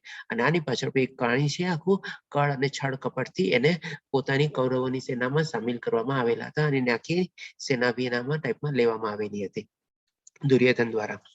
દુર્યોધન અને શકુની આખું છળ કપટ હતું. અને પછી લાસ્ટમાં જઈને દુર્યોધન સેનાપતિ બની જાય છે જ્યારે પછી એની પાસે કોઈ યોદ્ધા રહેતા નથી ત્યારે. તો આ રીતેના એક એક કરીને સેનાપતિ અલગ અલગ બદલાતા જાય છે અને અહીંયા પહેલેથી લઈને છેલ્લે સુધી એક જ દૃષ્ટિથી સેનાપતિ રહે છે. અને મહારથીઓમાં એક મેઇન મહારથી હતો અર્જુન, જે બધાના આપણે પહોંચી વળે એવો હતો. અને એનાથી ઉપર હતા ભગવાન શ્રી કૃષ્ણનું માર્ગદર્શન, કે જે બધાને આખા સંસારની જગતને પહોંચી વળે એવા હતા. અને પછી અહીંયા આપણે બધા મોટા યોદ્ધાઓ હતા ભીષ્મ, દ્રોણ, કર્ણ અને અશ્વત્થામા જેવા. હવે આપણે અતીત રાશિ એટલે કે બીજા એવા જે બધા હતો આપણે બાકી બધા બી યોદ્ધાઓ જે મોટા મોટા હતા યુધિષ્ઠિર, ભીમ, ધૃષ્ટદ્યુમ્ન, ઘટોત્કચ, સાત્યકી, યુયુત્સ એ રીતે. અને અહીંયા શૈલ્ય, સોમદત્ત, પુરીશ્રવા, ભગદત્તા, જયદ્રથ, કૃતવર્મા. આમાં થોડું ઘણું જયદ્રથ માટે મને ખબર છે, બાકી સોમદત્ત માટે થોડી ખબર છે, આ બધા માટે મને એટલી જ્ઞાન નથી. ઓકે, કૃતવર્મા માટે બી થોડું થોડું અલ્પ જ્ઞાન છે. આના માટે થોડું ઘણી સ્ટોરી એવી બે ચાર સાંભળી છે.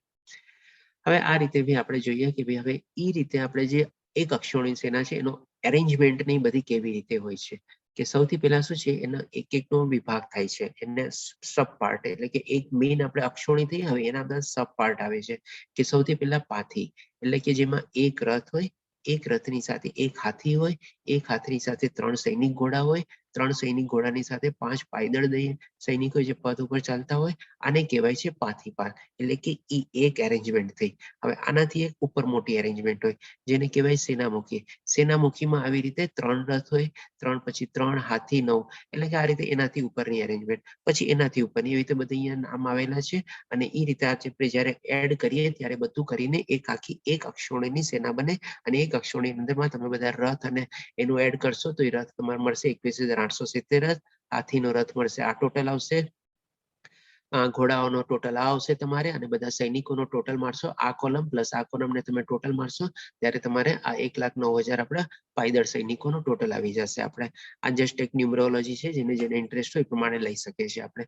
તો આ રીતેથી આપણે એક અક્ષોણીની સેનાની ડેફિનેશન અને એની આપણે એરેન્જમેન્ટ કેવી રીતે, એ એરેન્જમેન્ટ બી આવી રીતે આજે અહીંયા સબ પાર્ટ કરેલા છે એટલે કે એકની અંદર એક, એકની અંદર એક, એકની અંદર એક એવી રીતે આ એનોથી આપણે એરેન્જમેન્ટ એટલે કે વ્યૂહરચના આપણે સેનાની વ્યૂહરચના કેવી રીતે થયેલી હતી એ રીતે. મારા ખ્યાલથી આપણે આજ પૂરતું થોડુંક વિરામ લઈએ આપણે, કારણ કે બહુ થોડુંક હજી ડિટેલમાં છે, કાલે આપણે મેક્સિમમ કવર કરી લેશું આપણે. આજે જો કોઈને થોડાક અલ્પ પ્રશ્ન હોય તો આપણે લઈ શકીએ છીએ 2-5 મિનિટમાં, નહીં તો પછી કાલે આપણે થોડાક ડિટેલમાં પ્રશ્ન બધાને લેશું આપણે, કારણ કે થોડોક વધારે ટાઈમ થઈ ગયો છે આપણે. Okay, is that correct to all of you? આપ બધા એગ્રી છો? હા પ્રભુજી, ચોક્કસ. અને થોડા ઘણા નવા ભક્તો છે મારી સાથે, કોકે ધર્મેશ પ્રભુજીની 18 દિવસની યાત્રા કરેલી છે અને કોકે મારી સાથે કરેલી છે 18 દિવસનો કોર્સ. તો થોડું ઘણું જેમણે ધર્મેશ પ્રભુજી સાથે કરેલી છે કદાચ મારી સાથે એડજસ્ટમેન્ટ કરવામાં કંઈક સલાહ સૂચન કે કંઈક હોય તો મને પ્લીઝ જણાવજો કે જેથી કરીને હું આપના સાથે ટોનાલિટી છે કે કોઈ વર્ડિંગ છે આ બધાની એડજસ્ટમેન્ટ કરી શકું. અને બાકી બધા જે મારી સાથે છે એ લોકોના તરફથી બી કોઈ સલાહ સૂચન હોય અથવા જે પહેલી વાર પ્રથમ વાર જોડાયેલા છે કઈ હોય તો મને કહેજો, તો આપણે ડેફિનેટલી આવતા ક્લાસ થોડુંક આપણે બધાની વેવલેન્થ અને વાઇબ્રેશન ને ટોનાલિટી ને બધું મેચ કરી લેશું આપણે. હરે કૃષ્ણ પ્રભુજી, આ ધૃષ્ટદ્યુમ્નનું કેવું ને જરા ન સમજાયું. ધૃષ્ટદ્યુમ્ન છે ને આપણે દ્રુપદ નો પુત્ર હતો. હવે એક ટાઈમમાં છે ને ગુરુ દ્રોણાચાર્ય અને દ્રુપદ બંને બહુ સારા મિત્ર હતા, બંને બહુ ગાઢ મિત્રો હતા. આપણે કહી શકીએ કે લંગોટિયા મિત્ર જેવા, એટલી ગાઢ એ લોકોની બંનેની મિત્રતા હતી. હવે એ મિત્રતા કોઈ કારણસર બંને વચ્ચે છે ને દુશ્મનીમાં કન્વર્ટ કરવા થઈ જાય છે અને એટલી મોટી ભયંકર દુશ્મની થઈ જાય છે કે બંને આપણે કહે ને કે બાપે માર્યા વેર હોય ને એના જેવું આપણે કહેવત છે ને એ પ્રમાણે થઈ જાય છે કે ભાઈ બંને એકબીજાનો વધ કરવા અથવા તો એકબીજાનું મોઢું બી જોવા રાજી નથી હોતા, એટલી મોટી દુશ્મની થઈ જાય છે બંને વચ્ચે. હવે આ જે છે આપણે દ્રુપદ મહારાજ આપણે દ્રોણાચાર્ય બ્રાહ્મણ થઈ ગયા. હવે દ્રુપદ રાજા હતા. હવે એ રાજા તરીકે કોઈ બ્રાહ્મણની હત્યા કરે તો એને બ્રહ્મ હત્યાનું પાપ લાગે. તો હવે એ છે ને બહુ મોટી તપસ્યા નહીં કરે છે કે ભાઈ મારે બ્રહ્મ હત્યાનું પાપ બી ન મેળવવું હોય અને મારે એમનો વધ બી કરવો હોય તો કેવી રીતે કરવું, અને બહુ મોટો યજ્ઞ નહીં કરે છે, તપસ્યા કરે છે અને એ યજ્ઞ અને તપસ્યાના વરદાન રૂપે એમને દ્રુપદ પુત્ર થાય છે અને એને એમાંથી મુક્તિ બી મળે છે કે ભાઈ આની હત્યા કરશે અને એને બ્રહ્મ હત્યાનું પાપ બી નહીં લાગે. તો આ રીતે પછી યજ્ઞ સંપૂર્ણ થાય છે અને ધૃષ્ટદ્યુમ્ન તરીકે એને પુત્રની પ્રાપ્તિ થાય છે. હવે એ સાથે સાથે એ યજ્ઞની સાથે સાથે એને પુત્રીની પ્રાપ્તિ થાય છે. પહેલા તો દ્રુપદ પુત્ર એ પુત્રીને સ્વીકારવા રેડી નહોતો કે હું આવી રીતે મને બસ ખાલી જે જોતું તે મને મળી ગયું છે, હવે પુત્રીને બધાને નહીં સ્વીકારું. પણ પછી જયારે એને બધાના ઉપર એક બાધ્ય રીતે થાય છે કે ભાઈ આ યજ્ઞનું ફળ છે અને તારે એને સ્વીકારવું જ પડશે, તો પછી એમાં એ પોતાની કન્ડિશન મૂકે છે કે મને આવી કન્ડિશન વાળી જો પુત્રી મળતી હોય તો એવી પુત્રીને હું સ્વીકારવા આપું છું. તો હવે એવી કન્ડિશનો બધી મૂકે છે, એ પણ થોડોક ડિટેલમાં ટોપિક છે, અત્યારે ઉપરથી જ લઉં છું કે એવી કન્ડિશનો મૂકે છે, 3 શરતો મૂકે છે કે ભાઈ માન્ય આપણે કહી શકીએ આવી સ્ત્રી કેવી રીતે જન્મી શકે, આવી પુત્રી એને કેવી રીતે પ્રાપ્તિ થઈ શકે. તો પણ જેમ કે ભગવાનની કૃપા થાય છે અને એવી પુત્રી એને પ્રાપ્ત થાય છે અને દ્રૌપદીના રૂપમાં પ્રાપ્ત થાય છે. એટલે કે દૃષ્ટદ્યુમ્ન અને દ્રૌપદી બંને બેન હતી. આ તો થોડી દ્રૌપદીની સ્ટોરી એટલે કે યજ્ઞની સ્ટોરી આપણે કમ્પ્લીટ કરવી જોઈએ એટલા માટે મેં લીધી. પણ હવે જયારે દૃષ્ટદ્યુમ્ન મોટો થાય છે તો અને દૃષ્ટદ્યુમ્ન પણ શિક્ષા મેળવે છે. હવે બ્રાહ્મણની પાસે ત્યારે બધાનો શું હોય, ધર્મ હોય. જેમ કે કોઈ એની પાસે શિક્ષા લેવા આવે અને જો કોઈ ક્ષત્રિય ને એવો હોય તો એઝ અ બ્રાહ્મણ તરીકે એને શિક્ષા એને આપવી જોઈએ. એ પછી એમાંથી પોતે નટી ન શકે કે ના ભાઈ તું તો મારા દુશ્મનનો પુત્ર છો, હું તને ભેદભાવ ન રાખી શકે બ્રાહ્મણ તરીકે કે હું તને શિક્ષા નહીં આપું. ભલે એને ખબર બી પડી જાય છે કે આજ ભવિષ્યમાં જેને મારો વધ કરવાનો છે તો પણ એને શિક્ષા આપે છે, એનો શિષ્ય તરીકે સ્વીકારે છે અને એને બધી તાલીમ બી આપે છે. અને એ રીતે તાલીમ મેળવ્યા પછી એ પ્રમાણે અહીંયા દ્રુપદ અને દ્રુપદની પુત્રી દ્રૌપદી એટલે દ્રૌપદી હતી અર્જુન પાંડવોની પત્નીઓ. એટલે કે ડેફિનેટલી દ્રુપદ રાજા તો પાંડવોની સાથે જ રહેવાના છે અને એમના પુત્ર બી પાંડવોની સાથે જ રહેવાના છે. અને દૃષ્ટદ્યુમ્ન પાસે આ બધા વરદાનની બધા બી પ્રાપ્ત હતા એટલે કે એને ત્યારે સેનાપતિ બનાવે છે. હવે સેનાપતિ અર્જુન શું કામ નથી બનતો એ પણ આપણે થોડું ઘણું લોજિકલી કરી શકીએ. એક તો જેમ કે યુધિષ્ઠિર રાજા હતો, જેમ આપણે જોયું કે રાજા વચ્ચો હોય અને આજુબાજુ બધી એના સહાયક ને બધા હોય. તો આજે બધા ચારેય ભાઈઓ હતા, એ ચારેય ભાઈઓ કોઈ દી જુદા ન થઈ શકે એટલા માટે ચારેય ભાઈઓ યુધિષ્ઠિરની સાથે રહે છે. તો આ બધી સેનાનો ને બધાનું લીડ કોણ કરે એટલા માટે પછી આપણે દૃષ્ટદ્યુમ્નની આપણે સેનાપતિ તરીકે નિયુક્તિ થાય છે અને એના સેનાપતિ તરીકે નિયુક્તિ થાય છે. અને એ પછી જ્યારે એક આપણે પોઈન્ટ આવે છે જ્યારે આપણે અશ્વત્થામા મરાયો એવી ટાઈપની રૂમર ફેલાય છે કે ભાઈ વાર્તા ફેલાય છે યુદ્ધ ભૂમિ ઉપર. ત્યારે યુધિષ્ઠિર પાસે જાય છે દ્રોણાચાર્ય કે ભાઈ તમે મને સાચું કહો કે શું છે. ત્યારે એ કે છે અર્ધ સત્ય બોલે છે કે નરોવા કુંજરોવા. અને ત્યારે પછી એને લાગે છે કે મારો પુત્ર હણાઈ ગયો અને પછી સમાધિ લઈ લે છે. ત્યારે જઈને દૃષ્ટદ્યુમ્ન એનું વધ કરે છે. આ રીતે આખું સ્ટોરી છે દૃષ્ટદ્યુમ્નની. હરે કૃષ્ણ માતાજી. ધન્યવાદ. હરે કૃષ્ણ પ્રભુજી. હરે કૃષ્ણ. હા એમાં એવું એટલે મને જે રીતે થોડુંક યાદ છે એમાં એટલે એ લોકો જયારે બંને દ્રોણાચાર્ય અને દ્રુપદ શિક્ષા પ્રાપ્ત કરતા હોય છે ત્યારે દ્રુપદ રાજા વચન આપે છે કે હું રાજા બનીશ ત્યારે તને રાજ્ય આપીશ. અને પછી આપતા નથી ને દ્રોણાચાર્ય જયારે માગવા જાય છે ને એ લોકોની દુશ્મની એ રીતે થાય છે. અને પછી દ્રોણાચાર્ય તો એ લોકોની દુશ્મની આવું મને થોડુંક યાદ આવે છે. જો કે તમારું વધારે હોય મારા કરતા પણ. ના જી માતાજી, તમારી વાત એકદમ બરાબર છે. જયારે ગુરુ દક્ષિણા તરીકે આપણે રાજ્ય માંગવા જાય છે ત્યારે એને ના પાડી દે છે. આપની વાત એકદમ સાચી છે. પણ એ પાછી સ્ટોરી લેવા જશું ને તો બીજો 2-5 ટાઈમ વધારે લાગશે. એટલા માટે એ સ્ટોરીને મેં સાઈડમાં રાખી હતી કે કેવી રીતે એ લોકો બંને દુશ્મનમાં કન્વર્ટ થઈ જાય છે. ધન્યવાદ માતાજી. ધન્યવાદ. તો ચાલો આજે બીજા કોઈ પ્રશ્ન ન હોય તો આપણે આજે વિરામ લઈએ. કાલે સરસ રીતે ડિટેલમાં લેશું આપણે. આજે થોડોક આપણે સાધના ચાર્ટ સમજવામાં આપણો ટાઈમ આપણે આપ્યો અને એ પણ બહુ જરૂરી હતો એટલા માટે. તો હરે કૃષ્ણ, જય શ્રી કૃષ્ણ સર્વેને. હરે કૃષ્ણ. હરે કૃષ્ણ પ્રભુ. હરે કૃષ્ણ. હરે કૃષ્ણ. કાલથી નવો બેચ શરૂ થાય છે તો શ્લોકા બોલવાના છે ને? હા જય શ્રી માતાજી. હા આપ પ્લીઝ જોડાઈ જજો અને રાજેન્દ્ર પ્રભુજી બી જોડાવાના છે. તો એ બોલવાના હોય તો વાંધો નથી મને. ના આપ બી જોડાજો ને રાજેન્દ્ર પ્રભુજી બી જોડાજો અને પૂર્ણિમા માતાજી બી અનુવાદ લઈ લેશે, એ બી જોડાઈ જજો. હા ચોક્કસ. શું મને શ્લોક બોલવાનો મોકો મળી શકે? જી માતાજી, આપ જાન્યુઆરી બેચમાં જો હો સવારે 6 વાગે એટલે 5:30 થી આપણે શ્લોકા રીડિંગ શરૂ કરીએ છીએ તો એમાં જોડાઈ શકો છો. આપ છો જાન્યુઆરી બેચમાં? જાન્યુઆરી 6 એટલે આવતા શરૂ થવાનો છે સવારે 6 વાગ્યાનો. ના મને નથી, એ બેચ વિશે મને નથી નોલેજ. ના એ લેવલ 1 છે. લેવલ 1 આ મંથ નું એના માટે. ઓકે. 3rd of January ને આઈ થિંક. હા. ઓકે. પરમ સોમવારથી મંડે થી. ઓકે. તો એમાં શ્લોકો બોલવાનું એટલે મારે કરવું હોય તો મારે લેવલ 1 પાછું કરવાનું? ના જરૂરી નથી. તમે શ્લોકા પઠન માટે જોઈન થઈ શકો છો. પછી ક્લાસ આપણે એટેન્ડ કરવો હોય તો કરી શકો છો અને પછી આપણે વિદાય લેવી તો ભાઈ શ્લોકા પઠન કરીને વિરામ બી લઈ શકો છો આપની મરજી પ્રમાણે. તો હું એમાં કેવી રીતે જોઈન થઉં? તો માતાજી એક કામ કરો, તમે મને છે ને મારા પર્સનલમાં તમે મને વોટ્સઅપ કરી દો તો હું તમને એમાં એડ કરી દઈશ. કારણ કે તમે એમાં મેસેજ નહીં કરી શકો. મને એ ગ્રુપમાં ખાલી એડમિન કરી શકે છે. તમારા નામ અને એની સાથે મને મેસેજ કરી દો તો હું તમને એડ કરી દઉં. મારો નંબર હું અત્યારે ચેટ બોક્સમાં ટાઈપ લખી દઉં છું. અને બોલી બી દઈશ પ્રભુજી તમારે. પ્રભુજી Sure. મને પણ એડ કરજો. અંશ ઓકે મને નંબર માતાજી આપ બી મને જરા એક મેસેજ કરી દો ને તો હું આપને બી એડ કરી દઈશ. મારો નંબર મેં લખેલો ઓકે છે ચેટ ઓકે બોક્સમાં ઓકે ઓકે અને નંબર છે 9831179418. ગુજરાતીમાં બી બોલી દઉં છું 98 311 79 418 98311794118. અને કેનેડાનો નંબર આગળ તમારે શું લગાવવાનું? ના માતાજી આ નંબર મારો ઇન્ડિયાનો જ છે એટલે ઇન્ડિયાનો મેં નંબર હજી ચાલુ રાખ્યો છે. કેનેડાનો નંબર મારો વોટ્સઅપમાં નથી, ઇન્ડિયાનો નંબર જ મેં વોટ્સઅપમાં રાખ્યો છે. ઓકે એટલે આગળ ખાલી તમારે +91 કરશો તો બી થઈ જશે. Okay thanks. ચાલો હરે કૃષ્ણ, જય શ્રી કૃષ્ણ સર્વેને. હરે પછી કાલે કૃષ્ણ. મળશું આપણે. અને પ્લીઝ મને જેને જેને એડ કરવાનો હોય મેસેજ કરી દેજો યાદ કરીને, તો હું એડ કરી દઉં સર્વેને. હરે કૃષ્ણ પ્રભુજી. હરે કૃષ્ણ. હરે કૃષ્ણ પ્રભુજી. Thank you. હરે કૃષ્ણ. પ્રભુજી હરે કૃષ્ણ. હરે કૃષ્ણ. પ્રભુજી